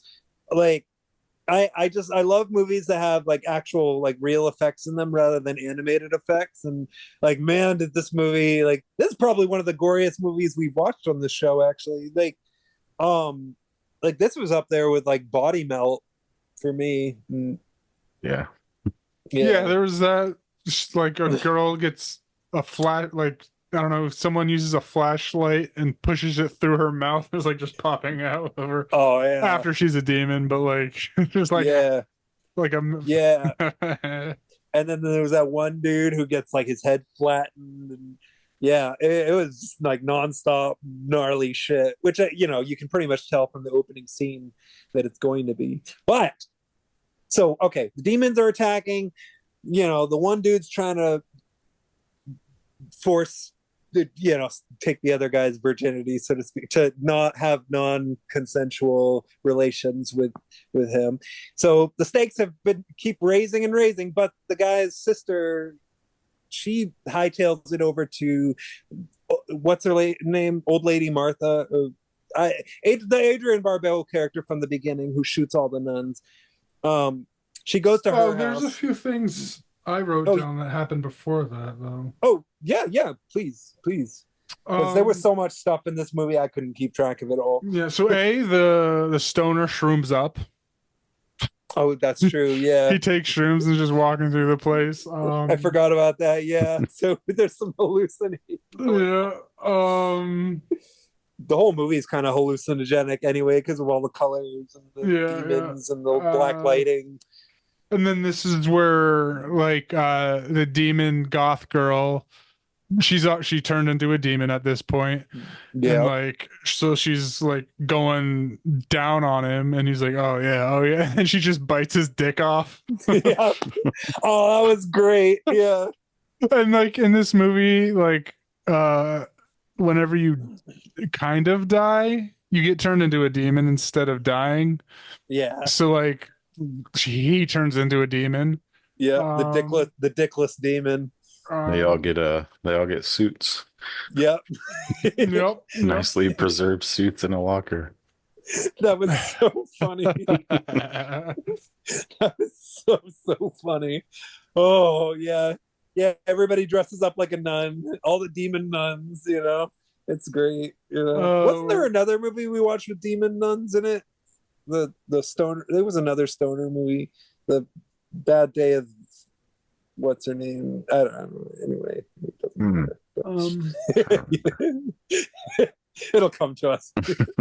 Yeah. What were you about to say? The nerd finds the goth. I called the brother the nerd, and the goth nerds the goth nerds. He Okay. finds them and they try to knock him out a bunch of times. Yeah. And it's like, which is realistic because it is actually fairly hard to knock somebody out by just beating them over the head. Yeah. Yeah.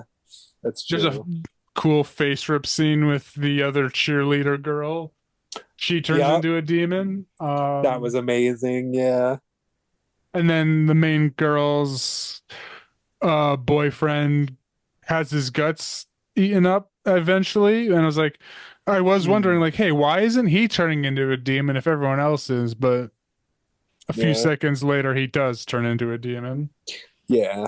Yeah. That was pretty cool. I like that all the demons had injuries, you know, Yeah, loose and then entrails and broken bones and stuff. yeah, and then I said, the main girl does go for help. She shows up to Coolio at Oh like a yeah. restaurant covered in blood, and Coolio fucking starts shooting, Yeah. like starts shooting at her. That was so funny. I forget Oh what my he said, God. but it was hilarious. Yeah, Yeah. yeah, Yeah. Yeah. I mean, even if you don't like horror movies, the movie's worth seeing just for Coolio. yeah. Uh, But now we're at the point where she does go to that main character. Yes. Yeah, yeah. The head Satanist is dead. Yeah, so she goes over to Adrian Barbeau's character, whose name is Christine O'Malley, and turns out the reason she killed the nuns. I mean, there was obviously there was torture and abortion and all that stuff going on, but the real reason she killed the nuns is because of them being demonically possessed, and they were like going to give birth to like the Antichrist, or like basically what they're trying to do now is what they were trying to do then. Yes, they You know? didn't actually abort the baby. They Right. took the baby away from her because because nothing virgins are better, but a baby is even better. So they Yeah. were trying to make an antichrist out of her baby, Yes. but she saves the baby. And it was funny. She's like, "Oh yeah, he's a good guy. He's what does he say? He's Oh yeah, that was funny. He works over at he's in marketing or something like that. yeah, he's a civil engineer in Peoria." So random. Yeah. Oh my god. Yeah, he's pretty much the only character in this movie who gets off scot-free now that I think about it. Well, okay, we'll get to that. But anyway, um so then so it's like, okay, well, I guess we got to go take care of this Antichrist situation now. So they go there, you get an epic fucked up, massacre sequence of her and the sister just blasting away demons. Yeah, they Yeah. arm up. They like Yeah. the lady has like the Halloween whatever the remake Jamie Lee Yeah. Curtis fucking armory of guns and shit. Like Oh yeah, she totally goes all Jamie Lee Curtis in Halloween 2019 or whatever. yeah. 18.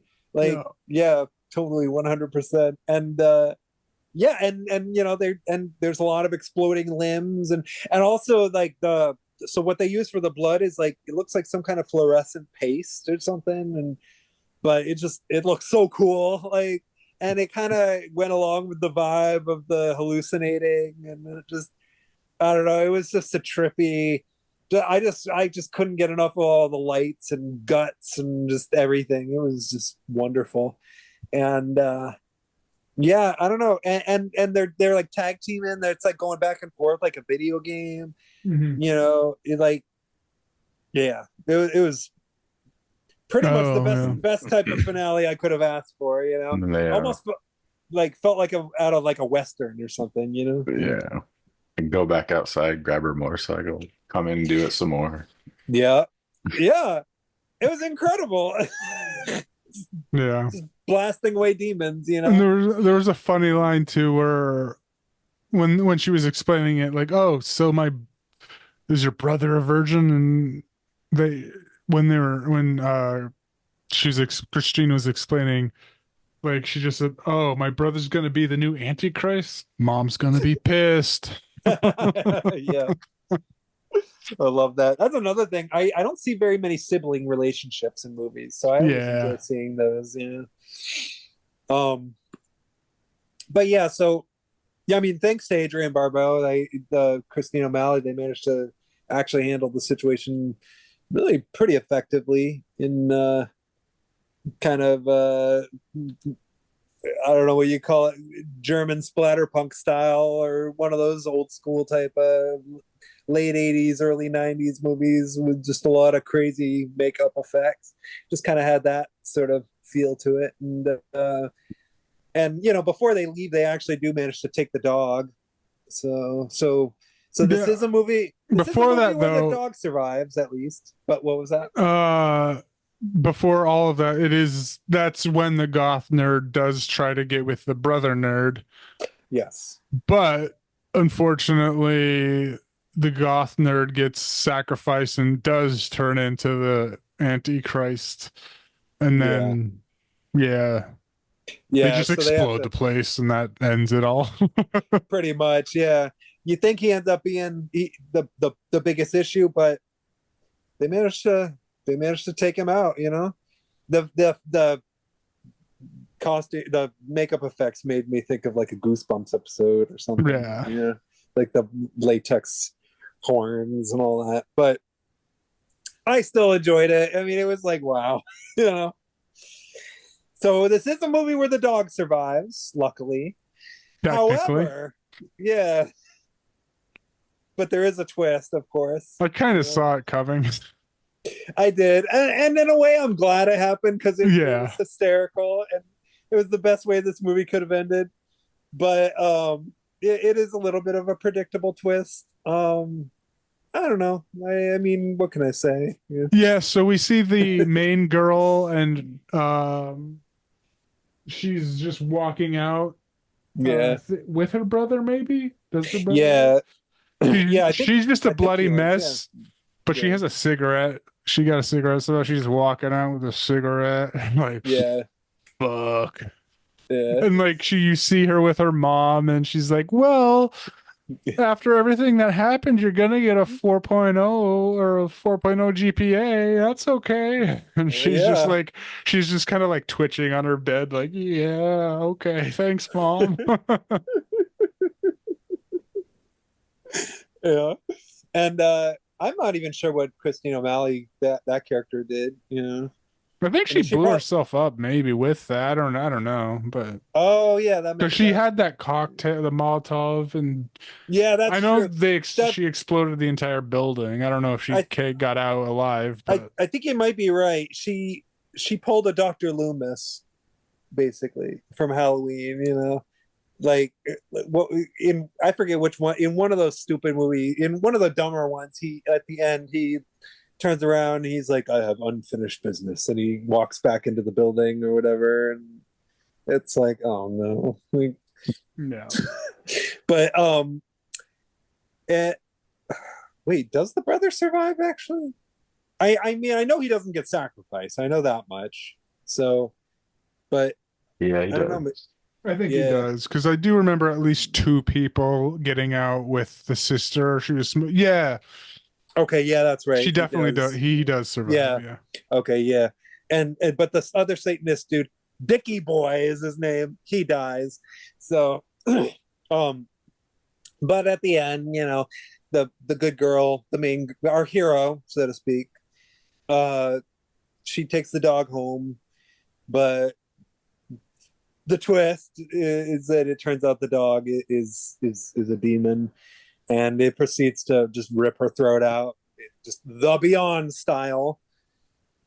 I got that And spoiled by Letterbox. That's the picture on the top. Is the dog is the yeah. dog with the green eyes. Oh Spoils the no. last the letterbox spoiled the last shot in the whole movie. God damn it. But you know, luckily everything that happens before that ending is worth seeing. Yeah.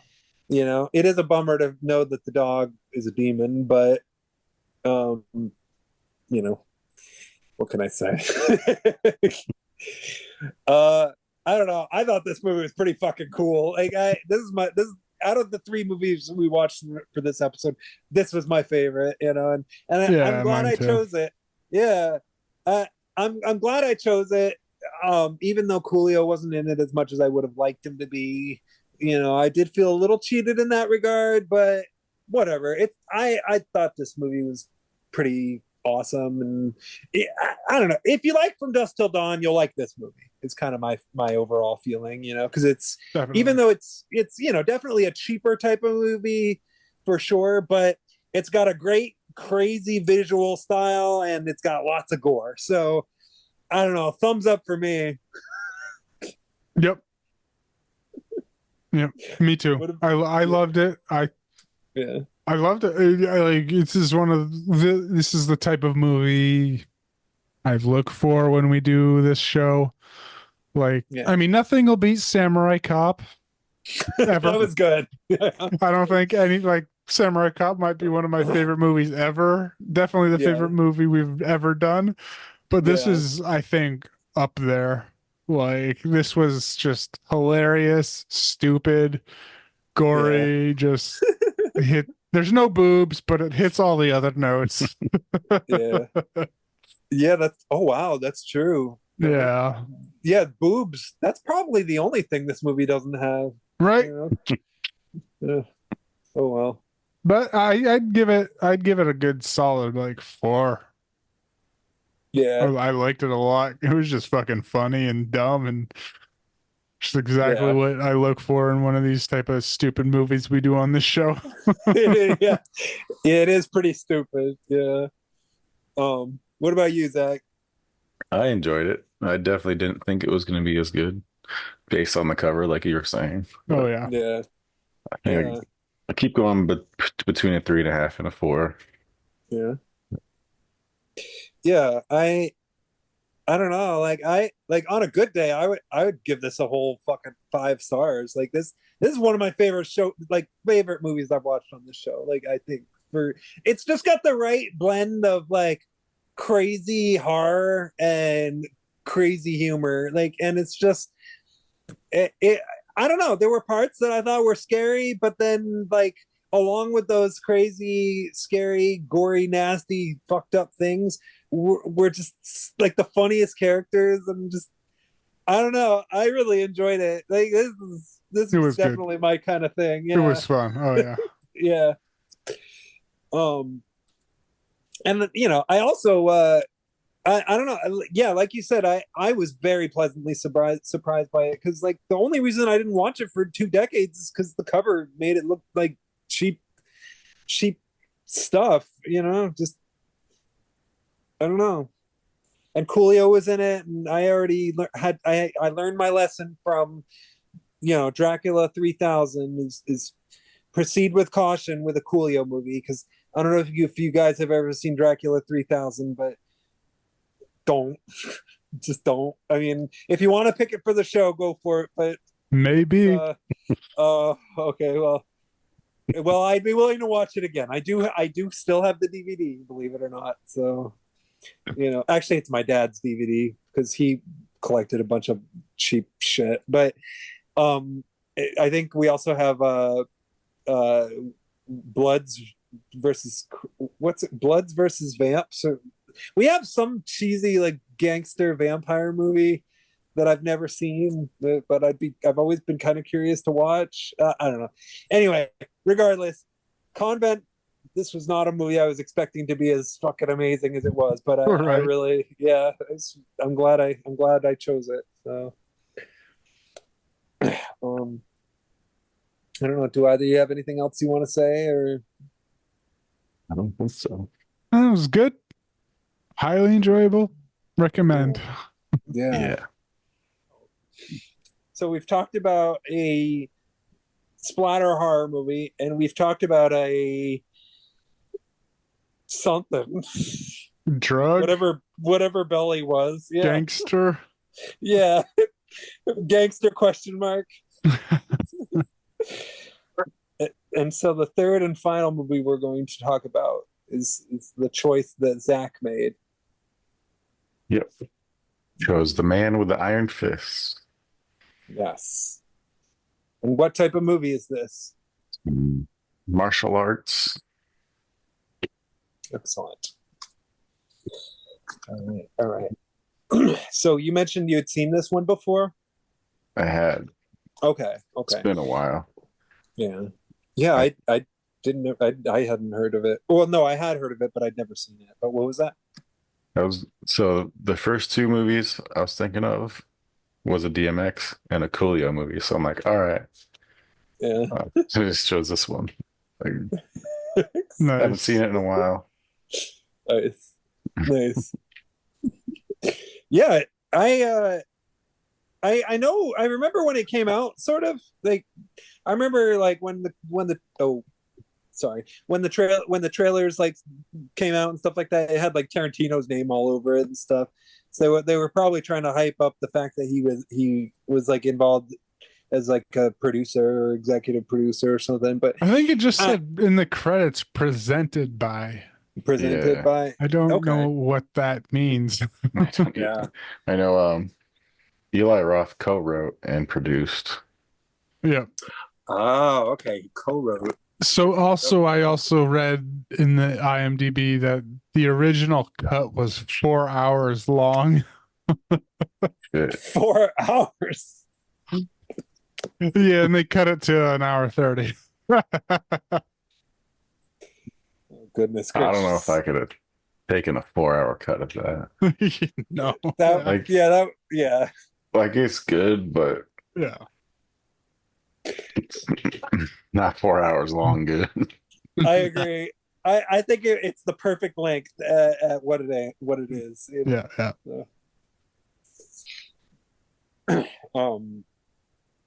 Yeah, because really, I mean, a movie like this, like, is there 4 hours worth of plot even to cover? I don't know. I know that there's some factions of characters in it, but Yeah, I was like, this is another one that's a lot's going on. yeah, Yeah. definitely. I assume there was probably more backstory into the man with the iron fist character when he was in America being the slave. Yeah, Probably that's a lot of what they cut because they just kind of showed a few scenes of that and he just kind of dipped out of that. I assume that's a Yeah. lot of what they cut, probably. yeah. I mean, who knows? Maybe the 4 hour long cut is like the next Django Unchained or something. You never know. Yeah. We'll never see either of them. No.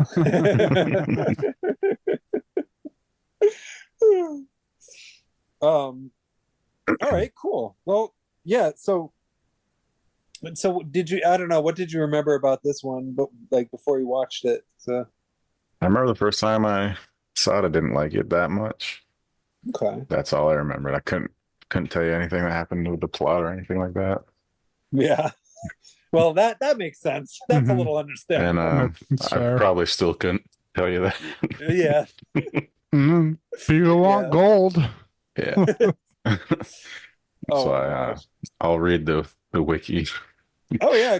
Yeah, please do. I think that's probably So I the can- safest bet with this one. Yeah. Yeah. All right. In 19th century China, Jungle Village is home to several warring clans. Hmm. Doesn't Okay. list them yet, but Okay. Well, let's see. I mean, now there's the Black Widows or whatever. Or It was very confusing. I was very confused by the Lion Clan yeah. because they all looked the same. And then when Yeah. then at in the end credits, they were doing like, they were showing them yeah. and they were all just different colored lions. And I was like, I don't know who any of these people really were. I remember kind of just the main bad guy and Yeah. the main guy that got killed in the very beginning.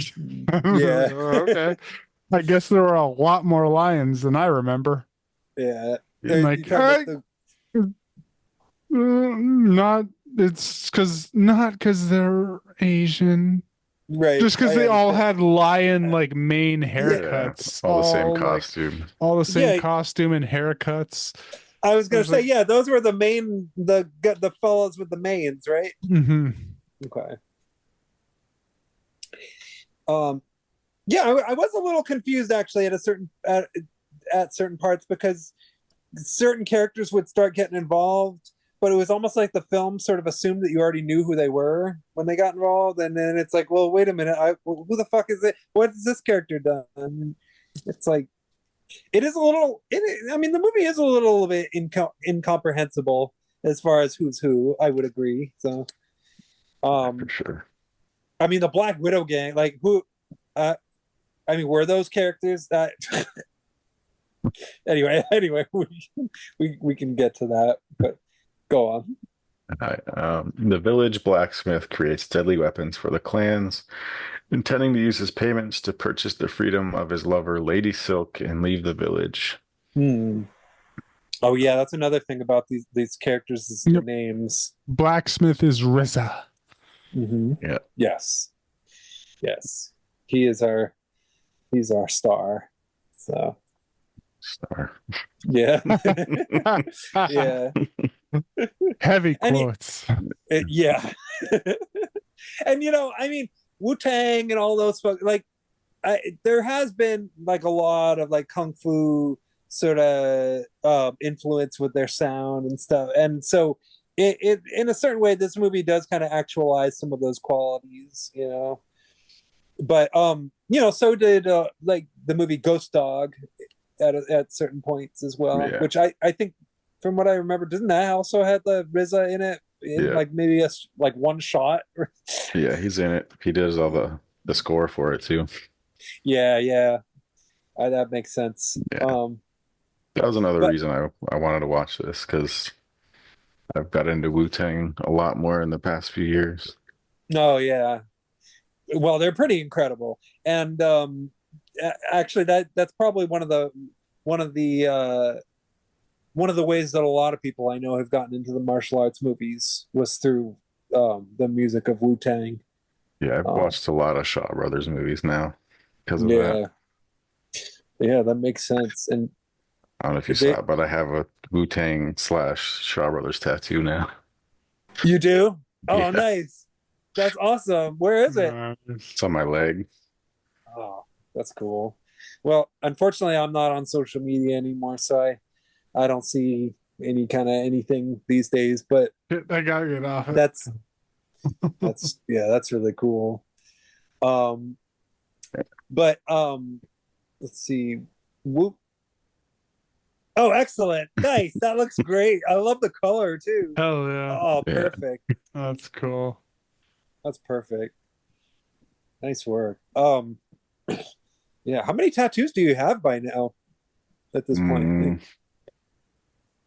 15 or so. Oh, nice. Damn. That's cool. Do you have a favorite? Probably that Wu-Tang. Nice. There you go. That's There you go. Yeah. Yeah. Oh man. Oh, I have a lot of memories of Wu-Tang and their music. And I even played the Wu-Tang video game on PlayStation. Um it, it's really not any good. I don't really remember the name of it. Like it's called like Shaolin Style Yeah. or something. Like yeah, it's not it's a terrible game, but I had so much fun with it that like yeah, I mean there's so many games I played that I know were terrible that I still couldn't stop playing and couldn't get enough of. So but anyway, so yeah, so RZA he's always kind of been into movies and movie soundtracks and stuff like that. And so in a way this is kind of like this is like a big project for him. So Oh yeah. Especially putting Gordon Liu in it. yes. Yes, which surprised me actually. They actually has a pretty cool cast. I didn't expect Russell Crowe to be in I it had no either. I surprised Russell Crowe fucking popped up in this shit. I couldn't believe it. He was my favorite part of the movie. He was so funny. Yeah. Jackknife. Jack, yeah. And apparently he only filmed for 10 days, Oh man. which is I guess kind of made the last fight scenes a little like they fought different characters that Yeah. they were originally supposed to. And because of Russell Crowe being big when I guess this movie was being made, and Yeah. so he Yeah. had a limited filming schedule, but I think it still fucking worked out. This movie was pretty fucking fun. Yeah. Yeah. Yeah. Yeah. Actually, I agree. Like, and yeah, he made me laugh quite a bit. Like, Yeah. especially like, especially at the end, like, which well, we'll talk about it when we get to it. But yeah, I guess yeah, you can keep reading. Sorry, I keep interrupting. No, you're good. There's so much to say about the man with the iron fists. The region's governor tasked the Lion Clan's leader, Gold Lion, with protecting a large shipment of gold that must pass through the village. Gold is betrayed by his lieutenants, Silver Lion and Bronze Lion, who plan to steal the gold. They use the chaos ensuing from a fight with the Hyena clan to allow their co-conspirator Poison Dagger, the governor's aide, to assassinate Gold. Yeah. Yeah, this is where a lot of shit got a bit confusing Yeah. for me, is all these lion people that were just named lions with different colors and medals. Yeah. And It also but doesn't. looked the same because of their manes that they Right. had like these crazy wig manes. I was like, like I thought I thought like the main one that got killed, like the dad of what X-Blade and Yeah. Silver Lion. I thought he was going to be like a Goku, like a sun go like that kind of monkey warrior character, but because he kind of looked like that, but no, he was just like a lion. Yeah. There's a lot of lions. There were. Yeah. And and at just a side note, at the credits, they were like I watched kind of the credits. They were kind of doing little cameos. Like there's a lot more lions than I even recognized. There's like copper and silver and bronze, and Yeah. I was like, wait, who the fuck Yeah. are these lions? Mm. Oh yeah. Oh, I Yeah, love the credit. I only really recognize like the silver one, the main bad guy, Yeah. and his right hand man, I guess, because he was Yeah.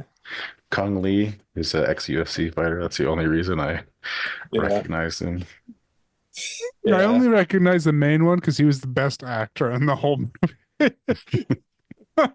Everyone else kind of gave performances, but his was like pretty decent. Yeah. Yeah. I love that end credit sequence. Because that reminded me a lot of like older crazy martial arts movies and stuff with like the montage effects and stuff. Yeah. But yeah, I could totally see though how like this movie, like how there's a lot of like who's who of like different sort of like status. I mean, even Lucy Liu is in this somewhere, and Yeah. it seems like there's quite a number of like familiar faces, which if you've seen like enough martial arts movies or have watched enough wrestling or UFC or whatever, like there's definitely going to be a number of people in this that are very very familiar. I guess is what I'm trying to say, you know. Yeah.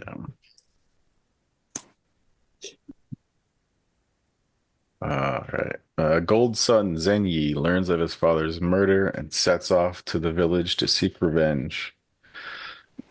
The King Emperor's undercover emissary, Jack Knife, arrives in the village to monitor the gold and takes up residence in the Pink Blossom, a Yeah. brothel run by Madame Blossom, Lady Silk's madam. That's Lucy Liu. Yes.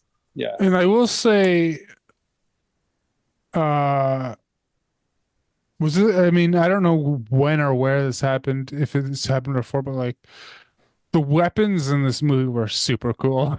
Yeah. Oh, yeah. Like I don't know if the X character came in yet, but his whole suit, he had like just a suit of just knives and shit that shot out of every fucking crevice of his body. I was Yeah. like, all right, this guy's cool. Yeah. Yeah. A lot of the characters in this had weapons on their costume or weapons on their person, and they would just like that. I mean, it is a little bit of a confusing movie, not only for the reason you described earlier, as far as like all the characters being dressed the same, but also because so many different fucking people are getting assassinated out of nowhere for it, like just the most random thing, like things shooting out of costumes or somebody doing a random kick and having like a saw blade fly out of their foot or whatever, and lots of arterial spray. Like I loved the X suit, whatever. He's fucking yeah, like he had knives coming out of his shoes and his knees, and yeah, then just like projectile knives coming out of his like elbows and shoulder. Like that was so yeah, cool. yeah. Oh yeah, yes. This movie is much better than what was that? There was this Japanese movie I saw, Robo Geisha. I watched that on Netflix maybe like 15 fucking years ago. There's like a scene where these two characters are shooting ninja shurikens out of their armpits, and then like these two girls at one point swords come out of their butts, and they have like a sword fight with swords like coming out of their butts, like butt swords, like a sword fight butt scene. Like, it was That sounds so awesome dumb. to me. I don't know. Yeah, I have that movie. I haven't watched it yet. Roma Geisha. Yeah. Well, there's a little taste of what happens in that. I watched the whole thing, so if you guys would ever want to watch that one, Yes, I think do. I'd be ready. I do. All right, good to know. Good to know. But yeah, the weapons and the man in the iron, not the man in the iron mask, the man with the iron fists. The weapons in this movie are much better than Robo Geishas. So Sounds like it. yeah.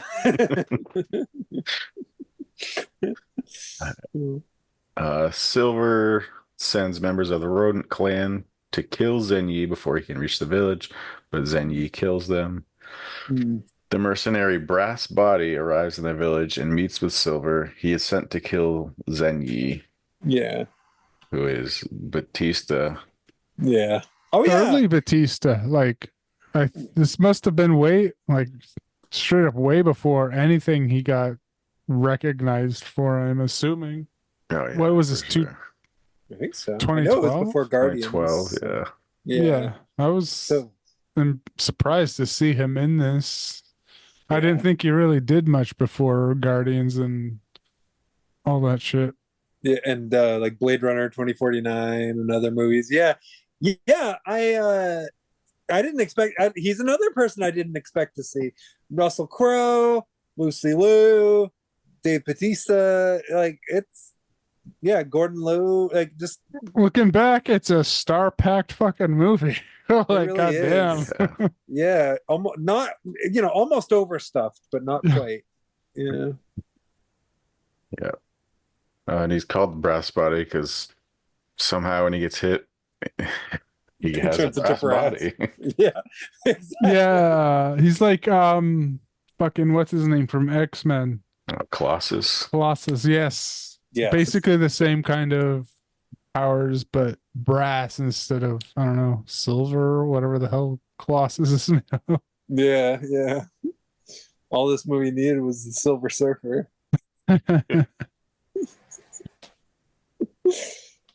The blacksmith meets with Silk in the brothel and delivers the final payment needed to free her. After arriving in the village, Zenyi and his men are confronted by Brass and find that they cannot physically harm him because his skin turns into metal on impact. Oh yeah. Brass beats Zenyi and destroys his blade-laden armor. Zenyi's last surviving man sacrifices himself to pull a canopy support beam loose, burying Brass under heavy stone.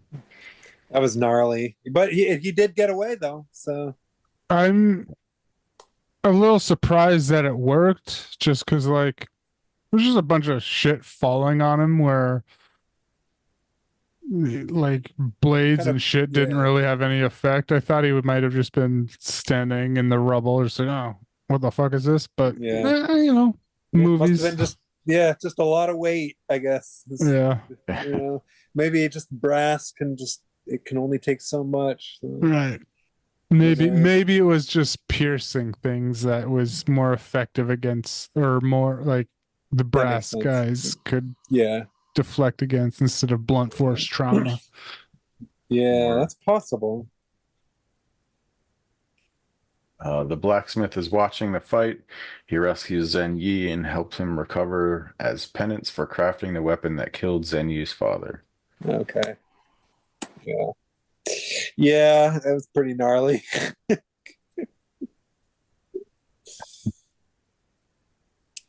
Meanwhile, the gold shipment arrives in the village, accompanied by two skilled warriors, the Geminis. Yeah, I forgot about them. They were Yeah, cool. the Yeah. Gemini twins, yeah. They were They put cool. their I blade, liked them. yeah. When she puts her blade against the other dude's blade and it makes like the yin yang. That was Yeah. cool. Yeah, and they like used each other, like they flipped each other around as weapons, and like Yeah.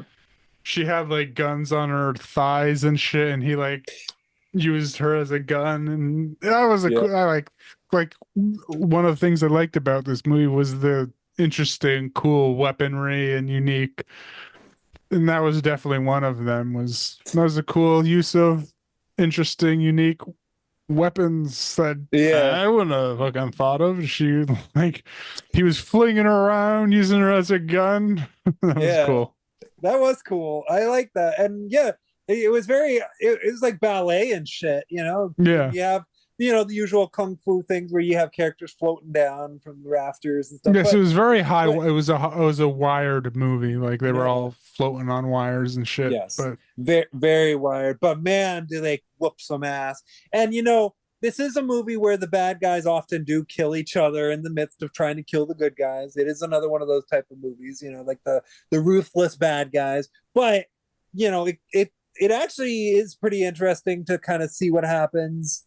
Even though it is kind of all over the place and pretty messy, and I mean, I'm sure the Wikipedia article will say what happens, but when it concludes and they get all the darts in their body and stuff, and they fall to the floor holding each other's hands, it's like, I don't know. There was a very artistic fight scene. Yeah.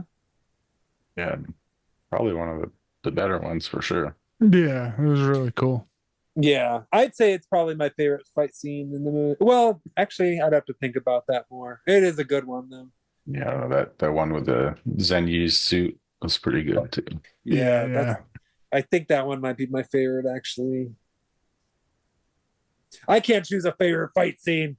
Yeah. Although They're all good ones. There's a lot of good ones. There's a lot of good ones, but there is one that I would consider the weakest. But Yeah. we'll get to that. Yeah. Yeah. I think we all agree. Yeah. I was a little surprised by the direction this movie took. But Right. all right, go on. Yeah. The lions soon confront the Geminis and their men, and in the ensuing fight, Poison Dagger assassinates the Geminis, and the lions capture the gold. Yeah. So basically, this movie has kind of the same plot as Half Past Dead when you think about it. Gold. The gold. I love gold. Yeah. Gold member shows up.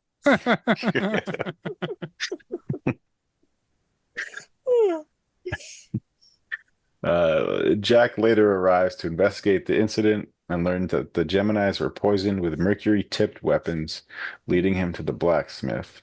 Okay. I The thought this lion- was funny too. He was like asking for the emperor's duck or something. that Yeah. that guy was like, I haven't made that in years, and it's like he was looking at the bodies and expecting them. I just want the duck. Yeah. Yeah. Yeah, go on. So he goes to the blacksmith, right? Yeah. The lion's theft prompts the governor to send his jackal troops to recover the shipment or destroy the village. Zen Yi asks the blacksmith to craft him a new suit of weaponized armor. The lions suspect that the blacksmith is helping Zen Yi and have him tortured for information. Yeah. The blacksmith refuses to talk, and Brass cuts off his forearms. Yeah. So, and this is about 50 minutes into the movie or so, like I'd say 55 around minutes. that, yeah. Yeah. So pretty late into the movie, but finally it looks like we might start getting some iron fists. So Yeah. And this is where we also like after he gets his arms cut off is where we get his backstory. yes. Rizzo's backstory, the Iron Fist Thaddeus. He was a slave in America Yeah. that got legitimately freed, but was denied it by some asshole slave owners that said you can't read this. And then he kind of technically accidentally kills one of those guys and then goes on a run. And it's a good way to put it, technically accidentally. Yeah, because he's like kind of trips him over his bag that he's trying to just rip out of him, and he just smacks the slave owner's head into a wall, and he's like, "Oh shit, I'm gonna run!" Yeah, and RZA goes, or the man with the iron fist, basically just hot tails it on a boat that crash lands into China. Yes. So that's the backstory of the man with the iron fists, basically. Which is that what the Wikipedia article is going to say next? Yeah, it does. Okay. Do you want to read what it says, or did we just about cover that? You covered it. Oh. Nice. Yeah, I'll just. He fled America by boat and went to China, where monks trained him to use his body's energy to perform superhuman feats. Of blacksmithing. Jack, with the aid of the blacksmith, crafts his greatest weapon, a pair of iron forearms that he can animate using this energy. The chi. Yeah. He's the chi master. So very different, by the way, from Prisoners of Ghostland. Very, very different plot, you know. So, I mean, that's a movie about a guy who has bombs strapped to his nuts. So obviously,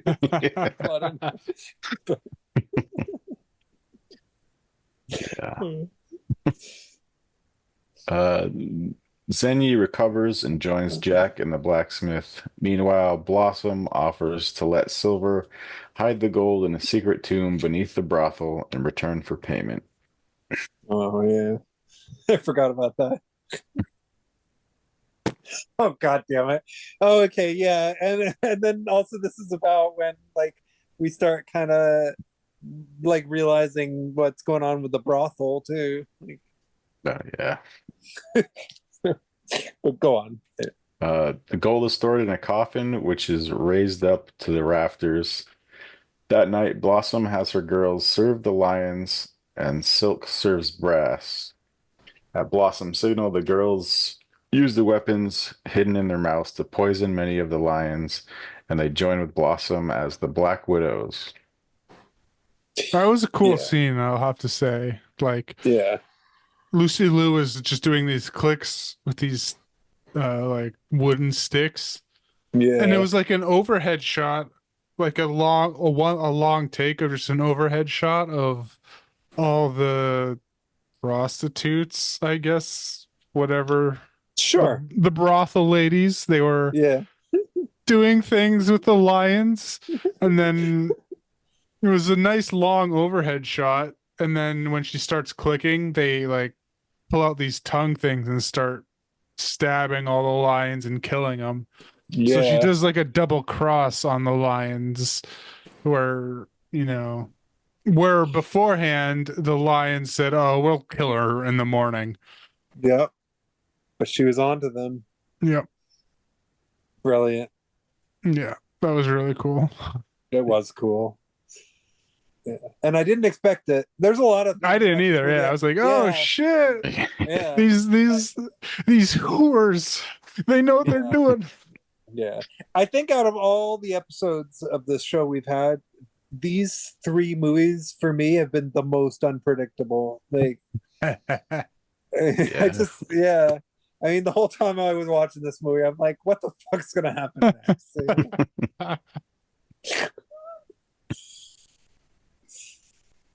No, when Silk tries to poison Brass, his skin protects him, and he beats and almost kills her. Zenyi, Jack, and the blacksmith arrive to join with the Black Widows to fight the remaining lions, while Blossom and Bronze fight and kill each other. Yeah. While fighting Jack, Poison Dagger is crushed to death between large moving gears. Yeah. That Yeah. was gruesome. I loved it. I will say also, the gore effects and the convent, they were amazing, but this movie actually has really good practical effects in it too. Yes. And I Yeah. think I spotted Greg Nicotero, Yeah. their company worked on Oh, this. really? Yeah. And they've done like a lot of really actually pretty amazing effects work in a lot of other movies. I think they did the effects work in Kill Bill, actually. I think so, yeah. Yep. Oh, speaking of kill, they did that might fuck. What was his name? There's a connection to Kill Bill in this movie. Oh, Gordon Lau, right? Yes, that is Yeah. actually the descendant of the bride's master. Jaime. Yeah. Yeah. Oh, he was great in that movie. That's a technical canon Yeah. feature. Is apparently that character is descendant of the bride's Nice. master or whatever from Kill Bill. Oh, okay. That's cool. That's cool. I'm into that. I like that. I mean, he was scary as fuck in Kill Bill. So, Yeah. But all right, cool. Yeah.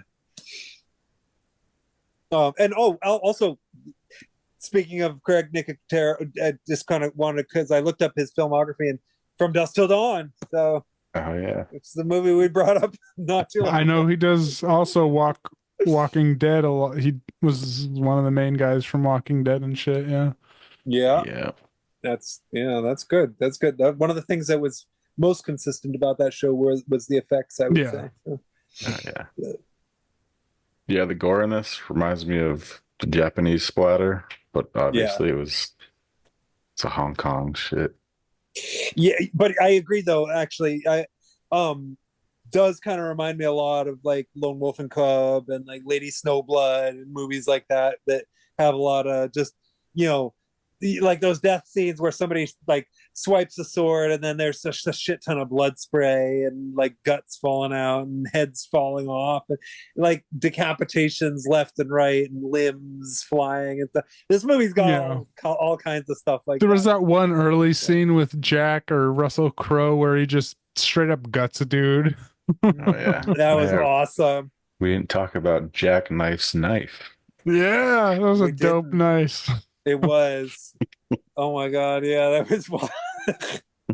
And and also like the death scenes, like when he disemboweled that guy, I didn't expect that. But this movie has has a lot of unexpected deaths. Left and right. Really puts you in the head of these characters, it's like you could die at any second, everything is desperate. It's like a killer could be killed type of world, so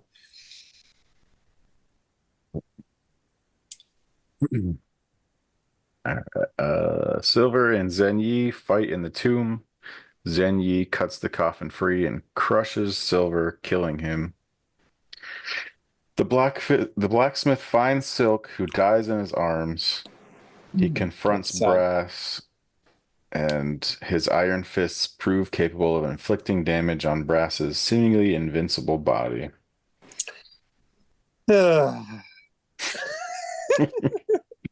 Yeah, he sees those chi points like when they were first introduced, like in that backstory scene, they were like showing all the chi points, and there's like a shot of Dave Bautista's neck, and then it cuts to like the chi map of a human where there's like these two weaknesses, and he's like, "Oh, I gotta punch you there."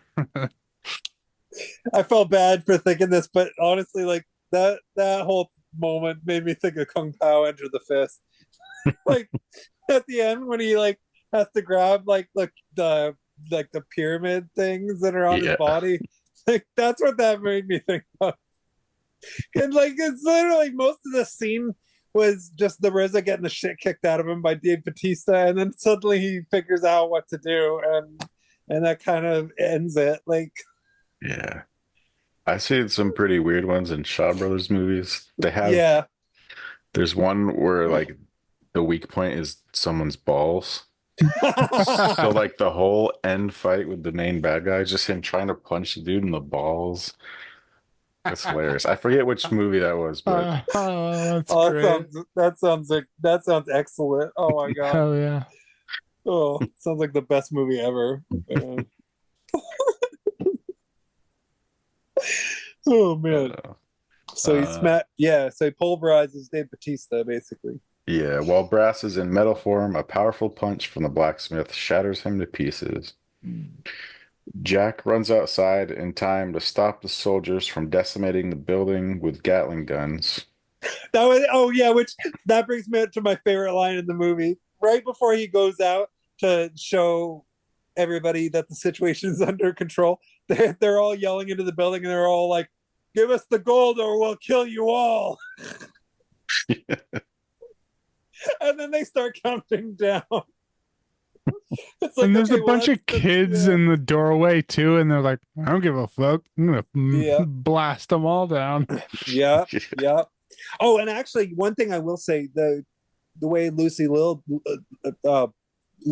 dies, she dies saving the little girl, because there's like this little girl that happens upon the characters sort of throughout the film. And like the first time you see her, she's like she's like holding a cigar for some reason, and then she like sniffs it and there's like but then like throughout she actually starts to kind of become important throughout the course of the movie. And then she's the one that lets the good guys know where the gold is stashed. Yeah, like she's a little informant kind of, like she's hiding under the table while the bad guys are talking and stuff. And she goes to Iron Fist and whatever to tell them, "Oh, I know where everything is." Yeah, she's the scrappy orphan. She's the scout, you know. And Lucy Liu ends up saving her life, but in the process of saving her life, she ends up dying. But she sacrifices her life to save the little girl. So that kind of shows you what type of character Lucy Liu is in the end. You know, she's like an anti-hero. Yep. Ultimately, Jack leaves the village to accompany the gold, and Zenyi tells the blacksmith that he has gained a brother. With the clans, he's lost a father, but he's gained a brother. Yeah. Loved it. With the clans destroyed and the village safe, the blacksmith vows to keep it that way and destroys the sign pointing to his weapon shop. And then I didn't see this, but during the credits, Zenyi's pregnant fiance is kidnapped by a bird clan, prompting Zenyi to seek the blacksmith's aid. Oh shit, I missed that too.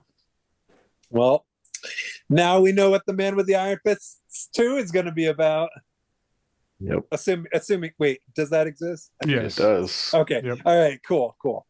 Another movie for the sequel pile. Yeah, I actually missed that part too, believe it or not. So,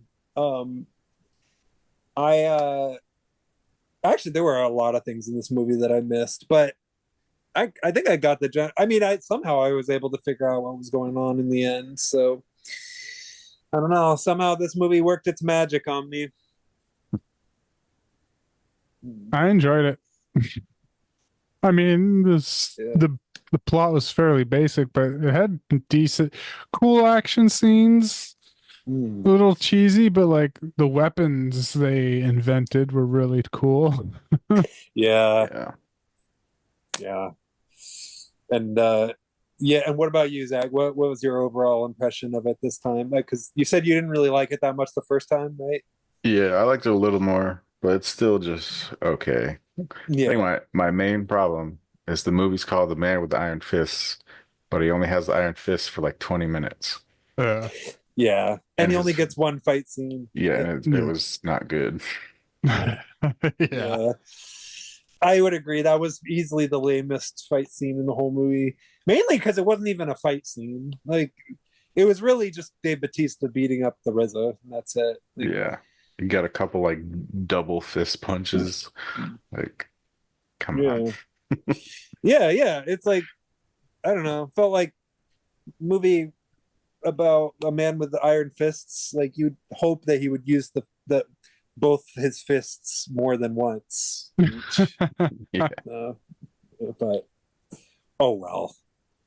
Um, yeah, I loved it. I mean I it kind of sort of similar reasons as to why I loved Belly. I didn't really understand half of what was going on, but for whatever reason, I was able to just get on board with it and go with it. And in the end, I had a great time with it. And the I mean, the version I watched was only about 30 minutes or so. Apparently, there's an unrated extended version that goes on for quite a bit longer. But I even watched so, that. that oh yeah, you did. Okay. Did it feel? I mean, I don't know. I mean, was that the version you'd seen before? Or did it seem any I'm not different? sure Or... what I saw before. I think Oh, it okay. was I think most of it was Russell Crowe at the brothel. Oh, okay. Nice. Yeah, there was a lot more of that, I think. Okay. All Then right. Good. I watched it on Amazon. I don't know if I watched. Yeah, I know there was a extended version. I watched. He like got drunk and like his glasses were falling off, and he was I don't know, just messing around with the little girls in the brothel. I don't know. Pretty much. Yeah. Yeah. It, yeah. I think mine was shorter because like the one I watched, I watched it on YouTube, and I didn't feel like there was a whole lot of that really. So, but regardless, it was a cool movie. I mean, I again, it's another one I would totally rewatch.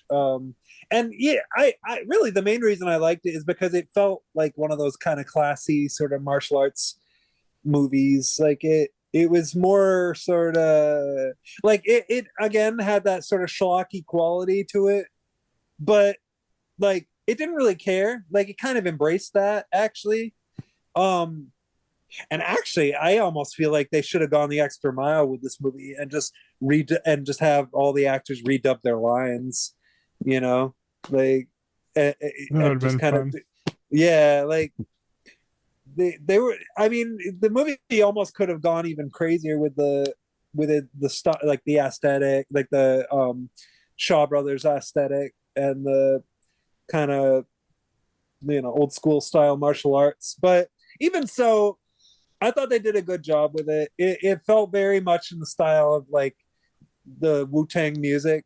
Just even mainly because the fight scenes almost felt like they were edited like music, like music videos in a way, Yeah. and not all the fight scenes were great, but there were enough really cool ones that I didn't really care about the ones that were sort of weird. Yeah, I don't know. I thought it was a cool movie. I'd give it 4 stars. So. I think I gave it a 3. Yeah, yeah. I think three's pretty fair. Mm-hmm. What about you, Nick? Yeah, I'd give it a 3, just because Cool. most of it didn't make sense, and it was the basic plot was I want gold, Mm. but the Yeah, fight scenes were good. yeah, The weapons that they came up with were really cool, unique, and yeah, interesting, and just a fun watch. Just if you don't think about the plot at all, just a yeah, fun watch to see yeah, some fun wire fight scene, cool stuff. yeah, It was fun. It was fun, yeah. yeah, yeah. Yeah, there's enough fight scenes that really it's all about that. I mean, if you're looking for a good story, I mean, well, first of all, why the fuck are you watching a martial arts movie? But even so, like because really, even though, and I don't get me wrong, I do love most martial arts movies quite a bit, but not for the plots, you know. Yeah. But even so, like, I don't know, I mean, how often do you see like movies about blacksmiths? Like, not too often, you know. Just the blacksmith profession in general is an untapped well. So There's one Shaw Brothers movie I can think of. oh, nice. What do you remember what it's called? Crippled Avengers. Oh, I've heard of that. I've never seen it. It's pretty good. It's one of my Crippled favorite Shaw Avengers. Brothers for sure. Okay. I love I've always loved the title, the Crippled Avengers, you know. Sounds like a Marvel parody, but It really does. All right. Well, do either of you have anything else you want to say about the man with the iron fists, or just the idea of rappers getting involved in movie business in general? Like, just any final Wow. thoughts? for these ones, I was quite surprised because Yeah. usually they're garbage. Yeah. But yeah, Yeah. Okay. What about you, Nick? It was interesting. Interesting assortment, definitely. Hmm.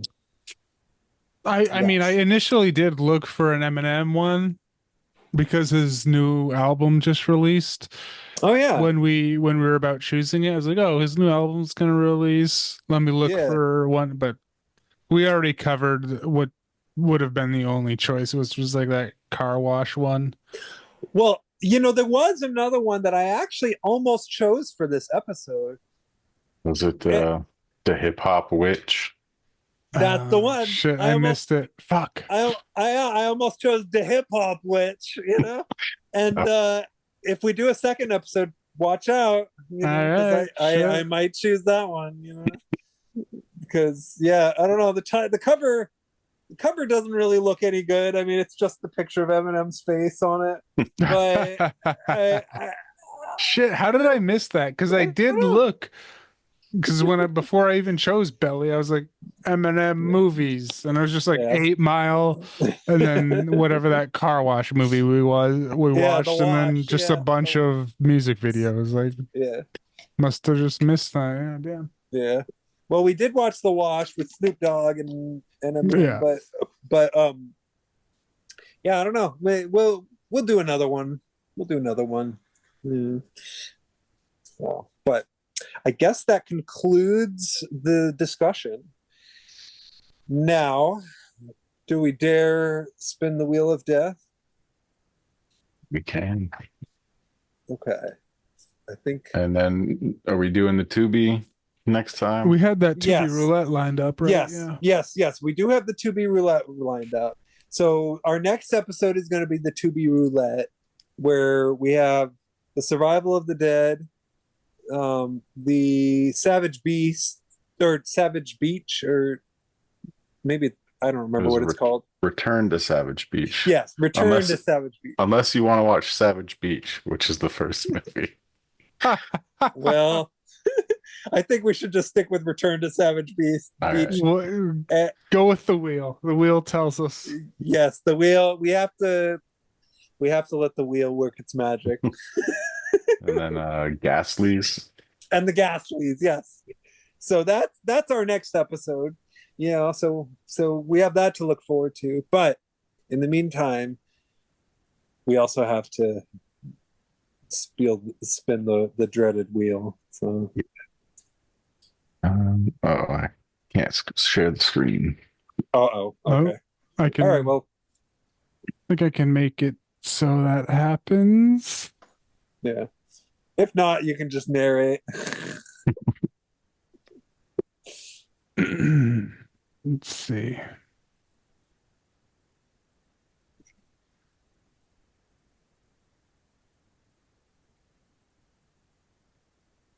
I don't know if that works. Can you just do it now? Thanks. Yeah, I think so. Okay, cool.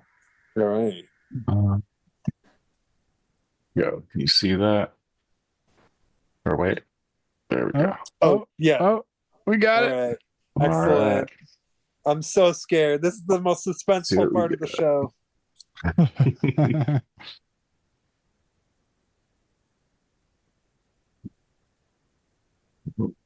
Buddy cop. Buddy cop. Okay. Okay, all right. All right, I can do buddy cop. I can All do right. buddy cop. I'm all right with that. Sounds good. Yeah, it does. Okay, cool. All right. Well, I guess yeah, until next time. Have a good night, everybody. Thank you for listening, and yeah, I'll see you all next time. Yeah. Have a good one. See ya.